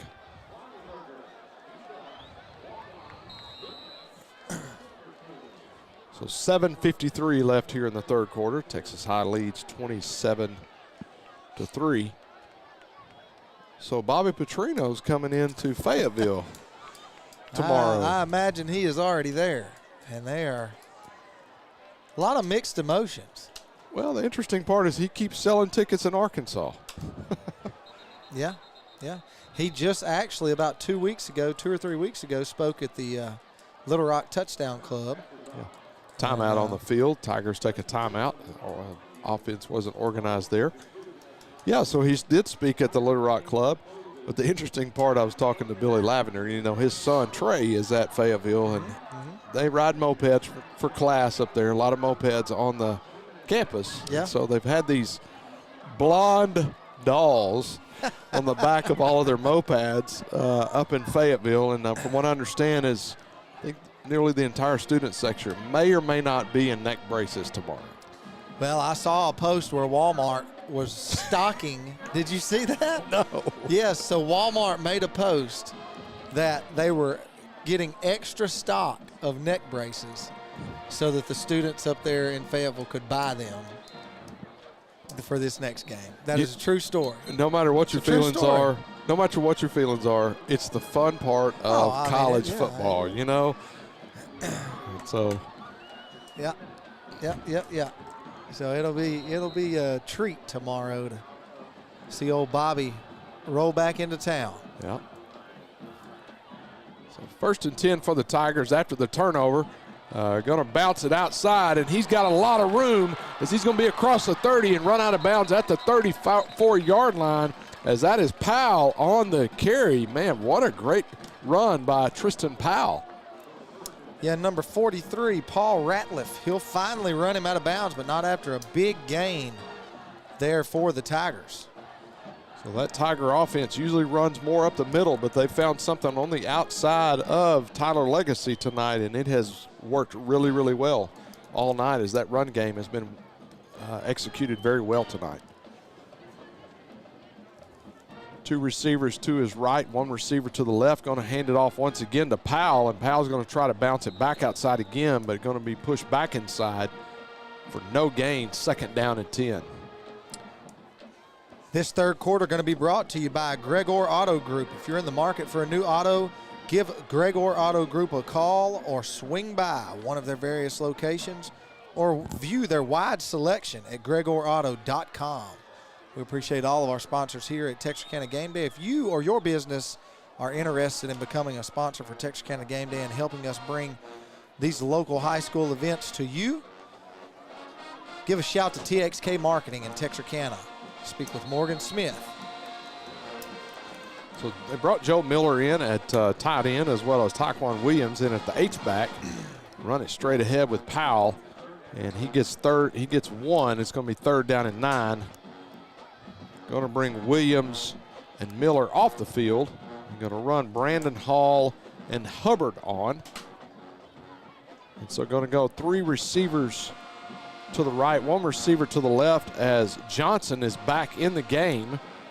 Once again, great to see him back. We're thinking maybe an injury, but not an injury.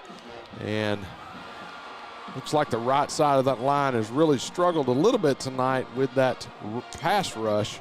And so going to drop for a huge loss on the play. Going to bring up 4th down and a mile for the Tigers. Great job there by defensive end Jordan Renaud by just shedding his block, getting back there and pulling down the Tiger QB way, way back. See if we can get a better snap this time. Just inside 6 minutes on your Commercial National Bank scoreboard here at Tiger Stadium. Better snap as Perez gets it off. Great that he's okay after getting hit on that last one. And fair caught there by number 7, Scott, Adarian Scott.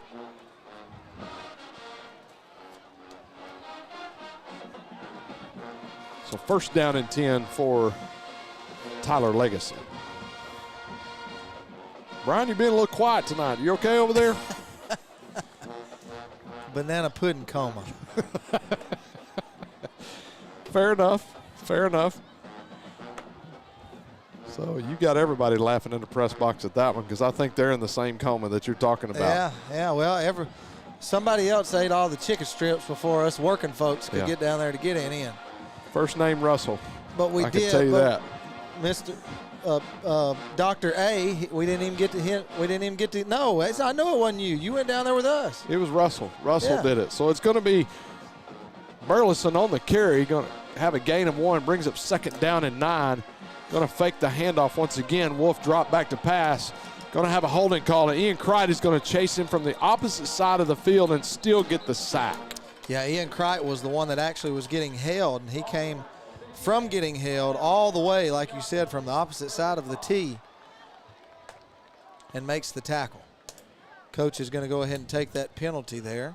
Boop, boop, boop. Got to back him up. 5:09 left on your CMB scoreboard. That would be Commercial National Bank. That's what I'm talking about. For those of you that don't know.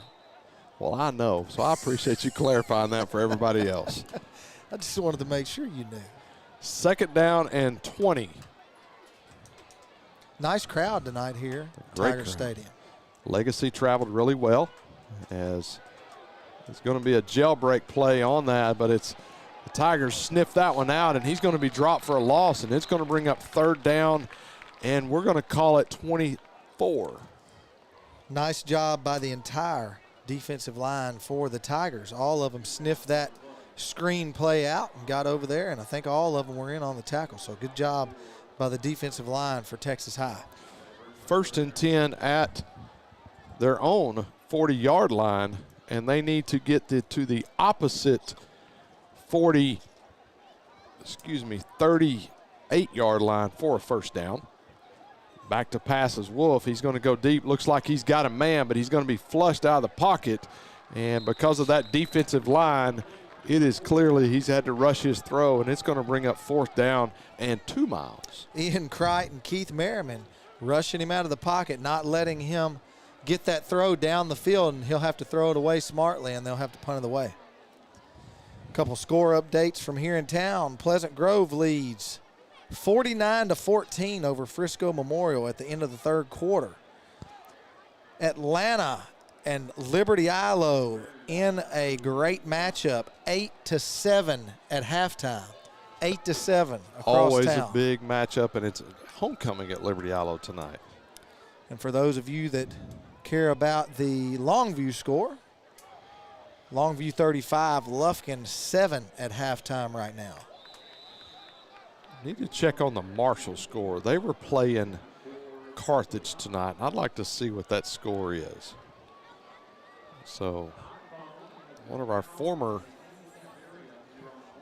guys down in Jacksonville. Talked to Matt Montgomery today, their play-by-play guy in Jacksonville. They moved down this year, so they moved out of Texas High's district, and so Jacksonville leads Longview Pine Tree 17-7. So what's that score? Carthage and Marshall? Yes. Carthage leads 35-0 in the second quarter with 8:54 left to go in the ball game. Yep. That's going to be a long night. I had a friend of mine said, what do you think that's going to be? I said, they're going to beat them by 40. I didn't miss it by much. Yeah, you missed it by a lot. They're going to beat them by 80. I said that Carthage was going to beat them. Yeah. Oh, okay. I call Carthage on that, man. Remind me never to bet with you. So I bet against you, just not bet with you. So T-ball on the carry there. Going to be dropped for a loss. Going to bring up 2nd down and 15 as we get inside of 3.5 minutes left here in the third quarter. Texas High just trying to get out of here with no injuries and to keep the clock running, but yet work on the offense. Back to pass. Potter overthrows his man. Pass was intended for number 19, and that's going to be Williams as he was playing in the H-back position. Had an open man, just couldn't hit him there on the target. More time with his receivers will give him more confidence as Brandon Hall jogs on and Williams comes off the field as they're going to go, looks like 3 wide on the, well, they're going to go doubles on either side. As Hubbard remains in the game, along with TJ Gray, Dangerfield, and Hall. At receiver, T-ball is going to be in, and he's got a man across the middle as Brandon Hall tries to make a great catch, but just couldn't come up with it.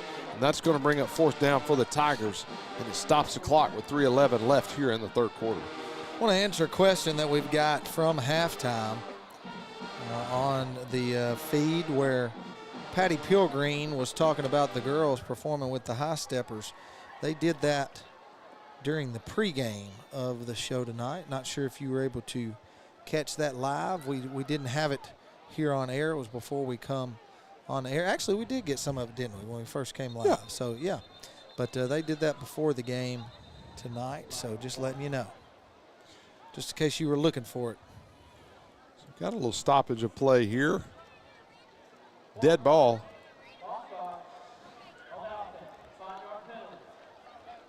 So it's going to be a false start on the Tigers, going to back up the Tigers, and it looks like we've got a new punter in the game. It's going to be number 35, Seth Trusty, in to kick and punt for the Tigers.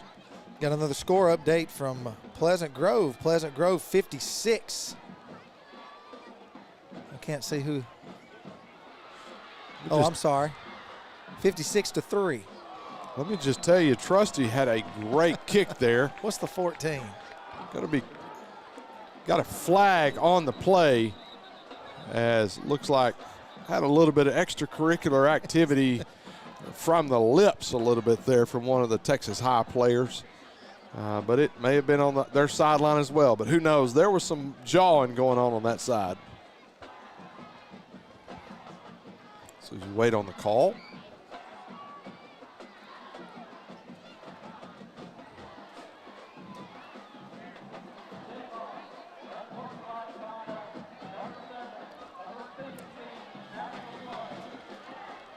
So it's going to be against Tyler Legacy. And so going to back them up after a great return and a great kick by Trusty as he comes in to fill in for the punter. I don't know if you saw it, but it was a 60-yard punt. I did see it, but for those of you at home, Eric doesn't know, but we have a treat for you tonight. Here in the press box with us, Decimal Doty is going to join us here in just a few seconds. Oh, I just wanted to come on to make fun of Brian. That's what I'm talking about. And that's all we're going to have from Doty tonight. So it's nice to have him for just a second. We're having technical difficulties. Apparently he can't read. Like, you lose your eyesight whenever you become a dad, apparently. Yeah. So going to bring in, carry the ball is going to be Yarber, and he's going to take it straight up the middle, tuck it and run like an old school fullback, and looks like a little all-start running there. Going to get a nice gain of 8, brings up 2nd down and 2. Decimal Doty, join us on the show. Glad you're here. No, don't. We're not that happy for you. Oh, we're excited about it. I want to hear a little bit about Brian. He showed me a bar that I'm assuming someone from Gameday made. I hope it wasn't him. We're not going to slander. It had multiple numbers on it, and he was wanting me to read. So it looked like the score was 143. What? So there was a 14 and a 3. I didn't know which one it was. All right, I'll give him credit. It was white lettering on a very yellow box. So it's going to be a little hard to see. Well, but the score of the Pleasant Grove game is 56-14, not 56-3. Okay, it's the third quarter, Brian. Well, okay. That's where. See, we. Going to be a false start on the play. Going to back. Yeah, it says third Legacy on up. mine. Yeah. Going to be a false start on the play. Backs up Legacy 5 yards. Brings up 2nd down and 7 on the play with inside of 2 minutes left here in the third quarter. So Wolf back to pass. Looks to his left, comes back to his right, and he's being chased by that defense. And Ngaya hits him right in the wrong spot, which is the right in the hands. And, right in the old bread basket. Drops the ball, going to bring up 3rd down and 7. So Brian, are you tired yet from getting up all night with the baby? Or? No, I'm used to it now. Are you? You're used to it? Hunting season will be a breeze this year. Yeah. Get up, rock the baby, go to the Duckwoods, come back, bring figured breakfast out to Lauren. I don't need as much sleep as what I thought I did to function. You're right. Yeah. You're right. Takes the handoff, being chased in the backfield. Childs is going to miss him and got a man open, and that's going to be Yarborough. And Yarborough is going to have a nice catch, and it brings up 1st and 10 inside of the 20-yard line. Brandon Childs almost got to him back there in the backfield to come up with a huge sack.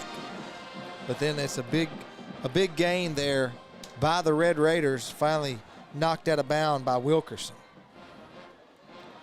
As the Texas High Tiger Band plays during the defensive stand here of the Tigers and tries to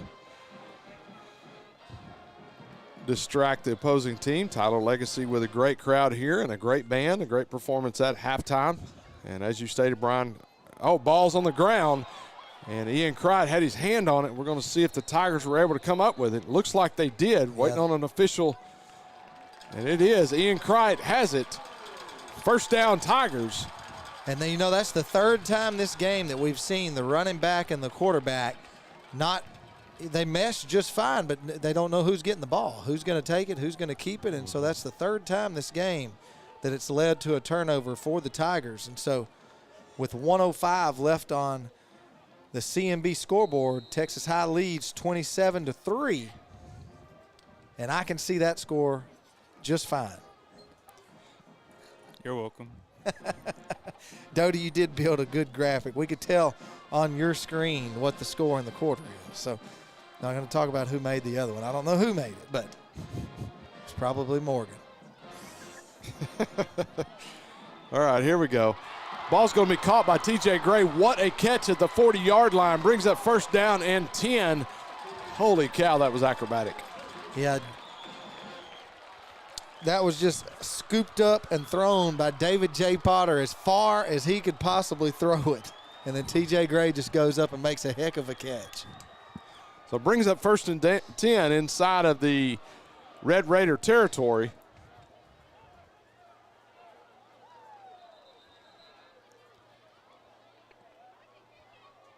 Again, I'm still not understanding how the officials are letting the coaching staff from the opposing team get so far out on the field. When I coached, they wouldn't even let me off the white. They didn't let you out of the press box. Well, no, I was out there sometimes, and then they put me in the press box. So, but I mean, that coaching staff, they're just all over the field.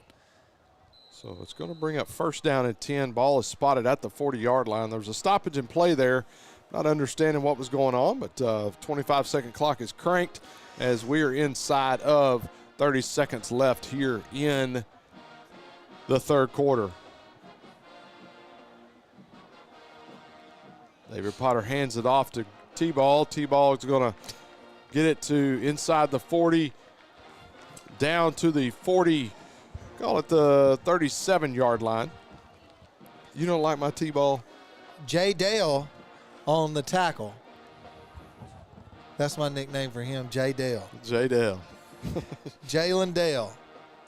Oh, J. Dale in on the tackle. You need help, Brian. Zeros on the clock. So with that, that's the end of the third quarter. Texas High leads 27-3. We'll be back after these messages with the fourth quarter. Texas A&M University Texarkana has brought the excitement of college athletics to your hometown. Our student athletes come from right down the street, across the country, and around the world to compete in tennis, soccer, basketball, baseball, softball, cross country, and volleyball. Come cheer on the Eagles and experience the action-packed thrill of TAMUT Athletics. For schedule information, visit TAMUT Athletics on Facebook or visit www.tamuteagles.com.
And we're back here at the beginning of the fourth quarter as Potter throws a deep ball, and the ball was intercepted, but he was out of bounds, so going to bring up 3rd down and 6 once again for the Tigers, or 3rd down and 6. Also, anybody out there listening, we do want to let you know a public service announcement that Texarkana Gameday is hiring. After tonight's game, our producer Decimal Doty will be let go from Texarkana Gameday. And so if anybody interested in being a producer for Gameday, you can apply at www. So ball on the carry, but does not able to shake the tacklers. And going to bring up 4th down and 5 as Texas High looks to go for it. 2 receivers to his right, 1 receiver to the left, and he's going to snap the ball, and as he's going to go to TJ Gray, and Gray is going to pick up the guy and throw him down as he is a physical player, but the ball is going to be intercepted and brought down inside the 10-yard line. And Potter thought he had a free play there. He thought that the guy jumped off sides. The line judge over here on this side said no. He shook his head. And that's why Potter just threw the ball downfield in the fashion that he did. But nonetheless, it was 4th down, so it was just as good as a punt. So we're going to bring up 1st and 10 inside the 10-yard line. Ball is at the 9-yard line. To be real honest, that's probably even better than a punt just because it's inside the 10-yard line. So good call on that. 11:18 left here in the ball game. Texas High leads 27-3 as Wolf comes back in at quarterback, with Burleson in at receiver, and going to send a man in motion as Hubbard goes in motion. Going to roll to his right as he's got Hubbard, and but he's going to go for the deep man, Crockett, but he had Hubbard underneath. I don't know why he just didn't get the 1st down, but hey, I'm not playing the game. Well, and Crockett wasn't running until the ball was in the air. He took off a lot faster than he was running. He was just jogging his route there, and so if he would have ran his route full speed, he would have been wide open there, and Wolf would have been able to hit him for a lot of green grass in front of him, but that didn't happen, and it's 2nd down. 2nd down and 10. Ball is at the 10-yard line. The nose barely touching the 10-yard line. So we're going to go 3 receivers to the right, 1 to his left as Wolf sends a man in motion once again. And back to pass. Going to set up the screen. Going to be intercepted as he's going to be down to the 5, down to the 4, and brought down as number 54, Kenneth Merriman, on the interception, and thought he had a pick 6. And he didn't know what to do.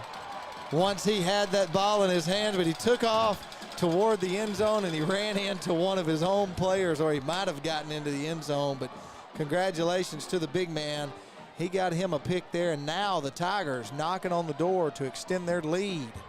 First pick of the season as he read the screenplay there. Great job. As our man that is over all of our gear for Texas High here that supplies our press box with gear, Coach John McClure, high fives. Merriman. Potter back in at quarterback with T-ball in the background, or in the backfield with him. Going to hand it off, and he's going to be brought down immediately as he's met in the backfield.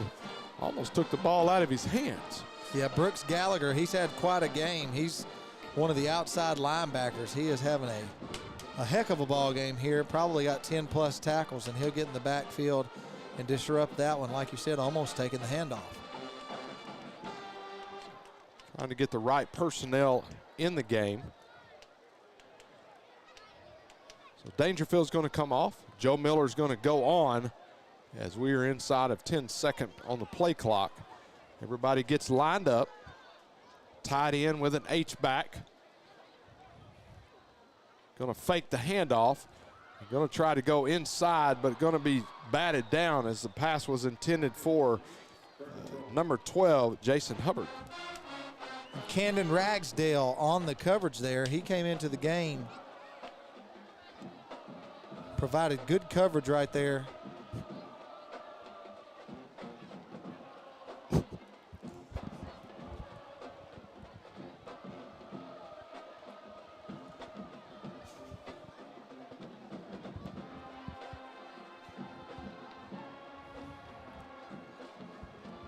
That was the most horrible thing I think I've ever seen.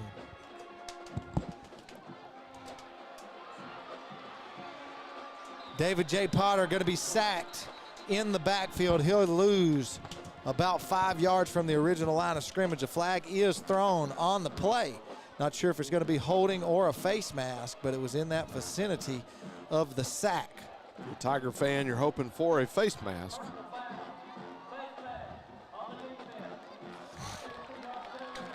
So we're sorry that our play-by-play man was not there to give you the call on that play. He was too busy working on his dance moves. Yeah. He enjoys when the bands start playing here in the fourth quarter, and he gets a little jiggy with it. Listen, you can't let a beat like that go. You got to just kind of get jiggy with it, have a little fun. 10:05 left before I can get out of this press box with Eric Aiken. Well, the Tigers knocking on the door. Going to be first down for the Tigers after that penalty. Got Lillian Sanchez as our tech director for the TigerVision tonight. David Mayo on the tight camera. Victoria Dean on the wide camera. Avery Bullock running the Jumbotron feed. And it's going to be on the sideline camera, Shelby Tubb and Dawson Mosier for TigerVision, as well as the Dr. A. Javari Johnson tries to bounce that one outside. He'll get 2 yards. Move it down inside the 8-yard line. It's going to be second down for Texas High. So as that Tyler Legacy band is letting the Tiger football team have it, this offense, as they're trying to keep the noise going over there. As Tigers are trying to punch one in and got one-on-one coverage. They had a man wide open, and Brandon Hall doesn't know what hit him in the backfield as takes the handoff. And he's met immediately by number 10, Brooks Gallagher. Just adding tackle after tackle. Well, so this defensive line has been giving him trouble all night, but one guy that I don't know that we've talked about it yet, but Jordan Renaud is actually a 5-star defensive lineman. He'll be making his commitment Monday to either Alabama or Oklahoma. It's a pretty good, and that is number 9, correct? It'd be pretty good if he chose Alabama. Hey, we're not going to hate on Brent Venables now as the defensive line. Yeah. Defensive specialist. So 27-3 here in the fourth quarter with 8:25 left in the ball game as Texas High takes a timeout. We're going to keep it here As we look ahead for the Tigers, as we stated earlier in the game, next week they've got Hallsville with Mount Pleasant following, and then they'll have a bye week. So 2 more weeks and have a bye. Should be a first 2 district games, as one of those is going to be here. Hallsville will be here, and then Mount Pleasant is at Mount Pleasant. This timeout being brought to you by Texas A&M Texarkana. So, but it's looking forward to district play. You know, you hate it. You don't have your starting quarterback, but Potter's done a great job tonight, man. Got a great release. He's just got to probably, if there was any criticism, I would say he's got to see the route a little bit quicker and not, you know, in college football they talk about throwing the man open, and that's what you've got to do instead of waiting until he's open.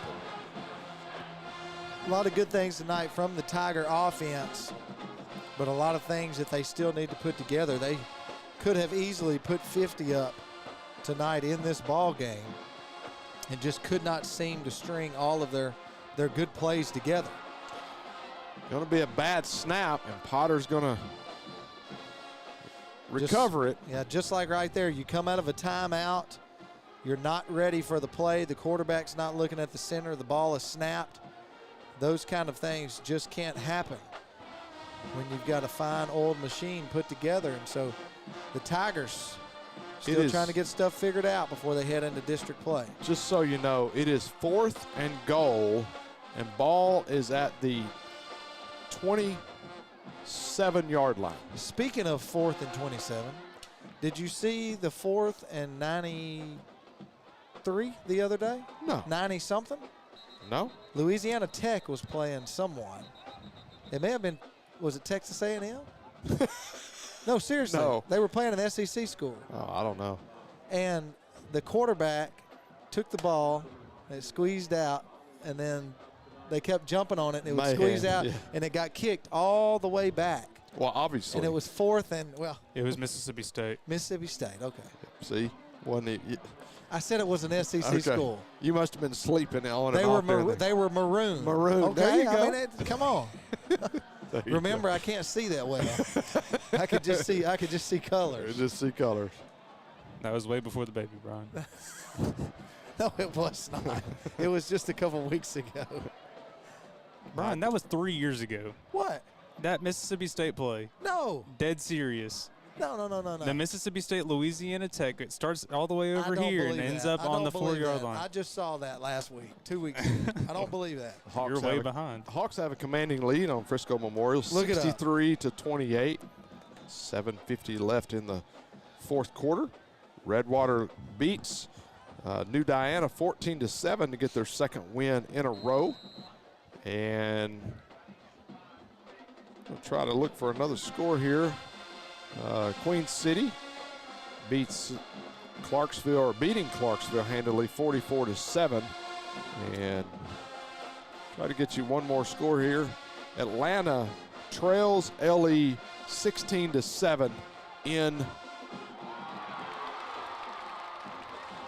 the 3rd quarter, and a pass in and out of the hands in the end zone of Dangerfield as he goes up and makes a phenomenal attempt to get that ball out of the air, but it's going to be to no avail, and it's going to go over on downs to Tyler Legacy with 7:27 left here in the 4th quarter. I do want to apologize to everyone. I was wrong. It was actually 4 years ago, not 3 years ago. So, sorry, Brian. We're not doing another game if Doty has a mic. Yeah. We're only bringing 2. I'm in charge of bringing them. Well, guys, we want to also say thank you to Brian Bolt for this being his last game that he joined us tonight. So you need to say thank you to me because I'm the one that's going to be doing y'all a favor. Wolf flushed out of the pocket and fumbles the football, and it looks like the Tigers have it once again, and none other than Merriman gets another one, and let's swim it over to the other side. He and Coach Hawks celebrate together. That's fun when you have success like that. This has been a great defensive game by the Tigers. Just wanted to see them capitalize more on offense after all these turnovers. Yep. So we're going to bring up 1st and 10 for the Tigers. Ball is spotted back where it was and goal to goal earlier. Now it's 1st and 10. I feel like we've been there for 5 minutes. We have. We can stay there another 7 minutes and call it a game, right? 7 minutes, 14 seconds left to go on your commercial National Bank scoreboard. So inside the 30-yard line, Texas High hands it off. It's going to be Johnson. Johnson's going to dance his way inside, gets it over the 25-yard line. Call it right at the 25. Going to have a gain of 4 on the play. Brings up 2nd down. Travis Jackson and Brooks Gallagher in on that tackle. So 2nd down and 7. The official scoreboard is going to call it. Coach Martin runs the scoreboard for us. We appreciate what he does for us here at Texas High. Going to hand it off to Johnson. Once again, he gets it outside, crosses the 20, 10, 5, touchdown Tigers. But wait just a minute. A holding flag thrown.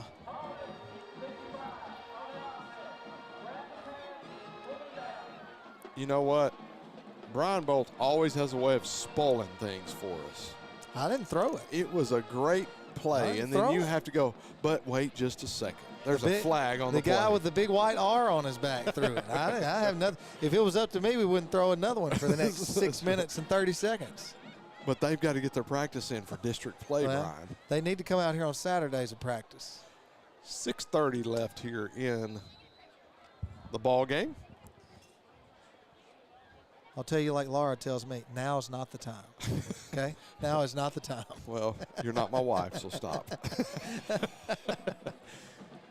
27-3, Texas High leads here late in the 4th quarter. 6:30 left in the ball game. It's going to be a false start. Everybody but the center. Big shout out to Lady Tiger Volleyball sweeping Pine Tree tonight. Big shout out to them. Congratulations to the Lady Tigers. Not only is it football season, but it's volleyball season as well. Yeah. We appreciate Missy Lumpkin for giving us that update. If you have any updates like that each and every week, make sure you put them on here and we'll try to get to them. I heard it was a pretty electric atmosphere when PG and Texas High played over here. It was a lot of fun. I've been seeing comments on that, and Potter, the ball in and out of the hands of Potter, and it's going to be 3rd down and literally a mile to go. We may end up with and 90 to go at the rate we're going.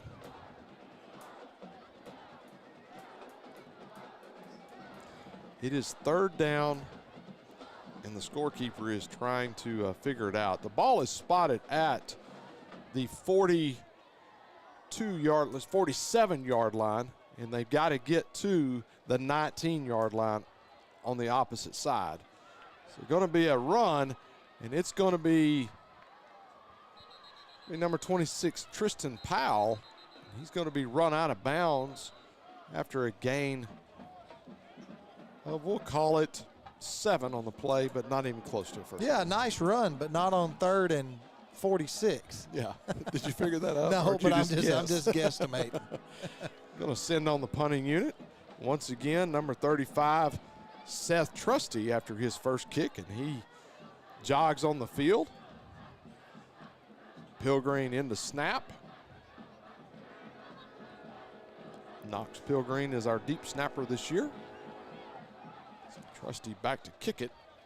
He's going to get it away. Nice punt. Skies it. Ball's going to bounce at the, going to roll inside the 5, down to the 4, call it the 2-yard line. Great punt by Trusty, as he is definitely earning that job as he comes off flexing. How about that? Very, very nice job by that young man. 4:46 left to go. The Tigers with a pretty big lead, just trying to get out. Been a sloppy second half for the Tigers. They're just trying to get out of here with no injuries for the rest of the game and move on to next week. They'll work on a lot of stuff in practice this next week. Coach Stanford not happy with his team so far tonight. at least on the offensive side. Trusty running off the field. We know when you kick it like that, you want to run past the head coach on that one for sure. And bad snap in the end zone, gets it back to that big running back that you were talking about earlier, Yarborough, but Yarborough gets smoked at about the 4-yard line. Brings up 2nd down and 8. Brandon Childs going in there, leading with his shoulder pads, and just takes down the running back. There ain't no party like a T-High party. It's done started, as you can see on your screen. Well, back to pass out of his own end zone, and he's going to have a man as going to be caught by Crockett. It's going to bring up 1st and 10 for the Red Raiders. 4:05 left in the ballgame as the T-High party has started. Crockett's going to stay down on the sideline. The trainers from Texas High attending to him, and the trainers coming across the field. He was drugged down on the sideline and never got up. Looks like he is going to get up now. He waited for the trainers to come all the way across the field. Just needed a little extra time to catch his breath, and then he'll sprint back across the field.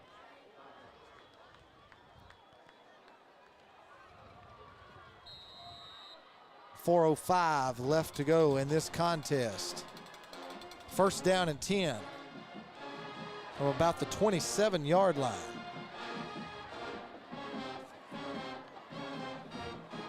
So back to pass is Wolf.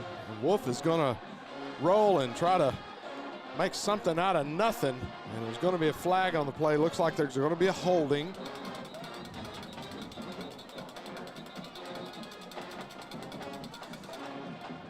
Defensive coach is going to start moving in a few players here and there. We've got some new players on the field right now. Looks like they're going to try to start pulling a few starters out here and there. Probably a good time with 3:53 left to go in the ball game.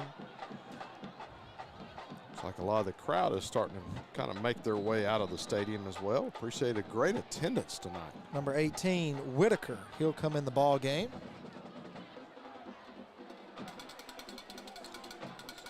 Going to roll out. He's going to get the ball to number 13 on the play. That's going to be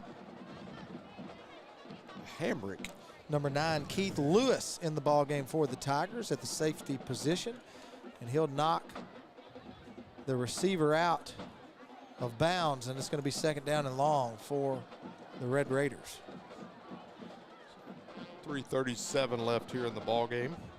Once again, want to remind everyone that we'll be back here next week for the first district game against Hallsville right here at Tiger Stadium.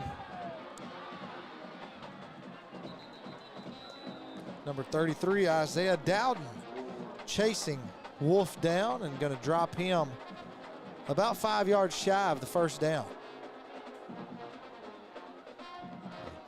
Looking down there, number 18 got dropped on his shoulder. I thought that might be Crite, but it is going to be Whitaker, as he was, somebody drove him down and then landed on him. It's kind of crazy. And he looks like he's almost got a dead arm right now trying to play. And Wolf is going to be chased down and brought down outside. Looks like he's shaken up a little bit on the play as he gets up a little bit. So I do apologize about Arkansas High earlier, but not traveling to Magnolia this week. But Magnolia did play at home at Panther Stadium tonight, come up with a big win against Wynn, 21-7. So a big win for them. Against who? Not Wynn. Wynn. Okay. A big win, but not for Wynn. There'll be a timeout on the play. I don't know who called that timeout, but timeout on the play. That timeout brought to you by Texas A&M, Texarkana. We appreciate Texas A&M, Texarkana, the Eagles, as they have local sports teams that we need to support. They've got soccer going on right now, I believe, tennis, all kinds of sports out there at Texas A&M. Coach Galvan's got that program rolling with, I think they've added volleyball this year men's and women's basketball, as well as baseball and softball. Cricket team? Cricket, really? Yeah. But I do know the softball team was ranked last year, and so congratulations to them. And so make sure you try to support our local athletes. Cross country also has started up here recently, too. Awesome. So really excited for A&M and everything they've got going on out there on campus. Another flag. You know, 2:38 left to go in the ball game. You just go, hey, roll it. It's 2:38 left in the ball game. Yeah, 2:38 left in the ball game, and we'll be out of here in 45 minutes. True. The rate we're going, that's what it's going to be.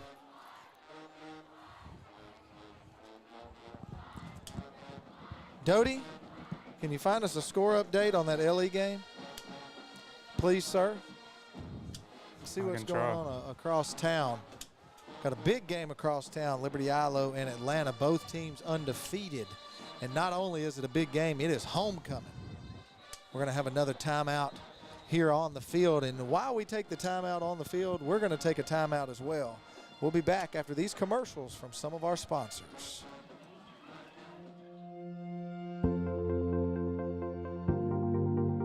We are excited to announce here at Texarkana Emergency Center and Hospital that we have expanded our capabilities to better serve our community. As a hospital, we have the capability for inpatient services. After your outstanding emergency care, we can smoothly transition you into one of our new inpatient rooms that have telemetry monitors in every room to continue your concierge medicine care. While our patients continue receiving their care in their inpatient suites, we also make sure that your loved ones are taken care of with our outstanding facilities. Our added services include a procedure room and also the capability of MRIs. With our imaging, we are able to offer outpatient, inpatient, and emergency room, MRI, CT, ultrasound, and X-ray. We are honored by your support and look forward to serving all your future medical needs.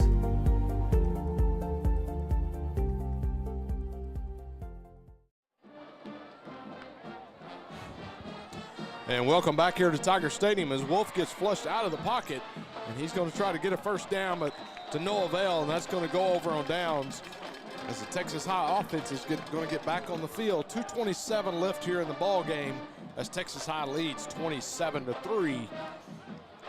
Donnie Grissom on that last tackle there, and we've got an updated score for you across town. Liberty Ilo leads Atlanta 16-7. How much time left? We appreciate.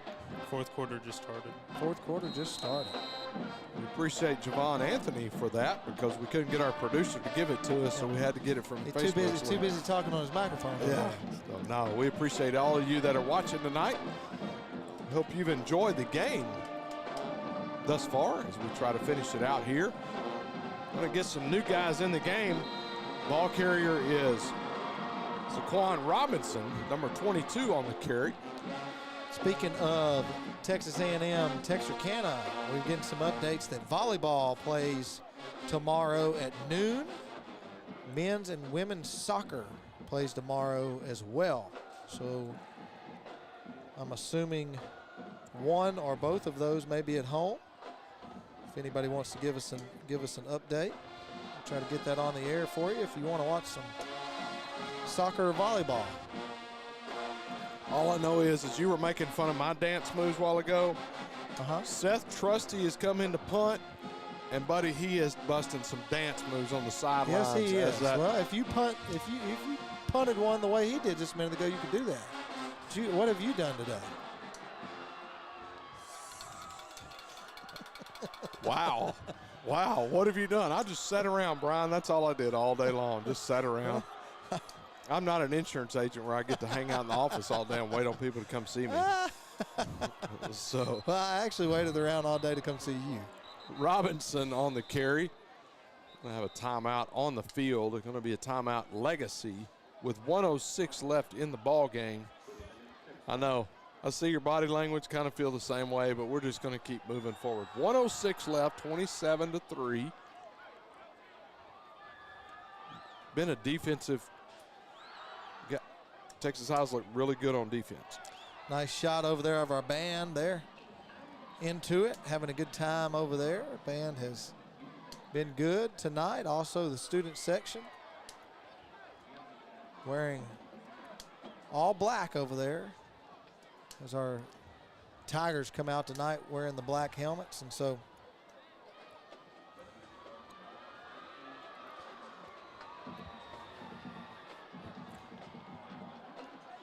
what else you got? No, not dance moves. That's got not more what I'm dance talking. No, moves, no, man. no. Why no, not? no, no. They can't hear your dance moves. What other interesting facts do you have? I know you've always Hey, got I some do know stuff next that really week that doesn't we're going to matter. have a camera on us, is what I was told. So that's got a little surprise. They can see your And dance moves. You're going to wear your bow tie, right? Is that what you I said? don't know about a bow tie, but Your bow tie? I might wear something. You know, What's homecoming? It's homecoming. So I got next with week. Billy Lavender. I went with the kids. I got fitted for a tux. And so I'll wear the tux next week. Another nice punt. Trusty with a great punt. And Trusty He's lets the feeling whole it. crowd know. Yeah, like, he's hey, feeling it. Look at him. Y'all see this? And Coach Stanford told him, said, all right, that's enough. But have you seen the shoes he's wearing? Yeah. Them bad boys, man. That's some sweet shoes he's got on there. The baby blues. That's right. That's the baby that's blues. Trusty color. We're going to call that color Trusty. Baby blues. 1 minute exactly left to go in the ball game. We want to give a big shout out to all of our sponsors that help us bring local high school athletics to you each and every week here on Texarkana Game Day. And a big shout out to TigerVision. Without them, each Friday night is not possible. They run all of the cameras, all of the sounds, and we only wish that they were in control of Decimal Doty's microphone. Well, you're right there real close to it. Just turn it off. After scrambling and getting a few yards on the play, going to be brought down is Wolf. And we're inside of 1 minute, down to inside of almost 30 seconds, as you can see on your screen. And Wolf is going to roll out back to pass. Going to be incomplete. And we're all going, please catch the ball and stay in bounds, Or right? just don't throw it. Or just don't throw it. 30.5 seconds left to go in the ball game. As we wait here in the final, what we thought was the waning seconds, it sounds like it's going to be the waning minutes. Brian, why are you yawning tonight, man? It's still early. I haven't It's had not sleep even- in 30 days. It's not even 10 o'clock. I haven't had sleep in 30 I days. do want to remind everyone that all of the games this year start at 7 p.m., so make sure you update that. Usually it's 7:30, but they start at 7 p.m. Wolf's going to go out of bounds. There's going to be a blindside block there, and so be an unnecessary roughness, half the distance to the goal. That was number 49, Alejandro Cardenas. Is that how you say it? We'll go with it. I know that's how you say Alejandro. He took a blindside block there.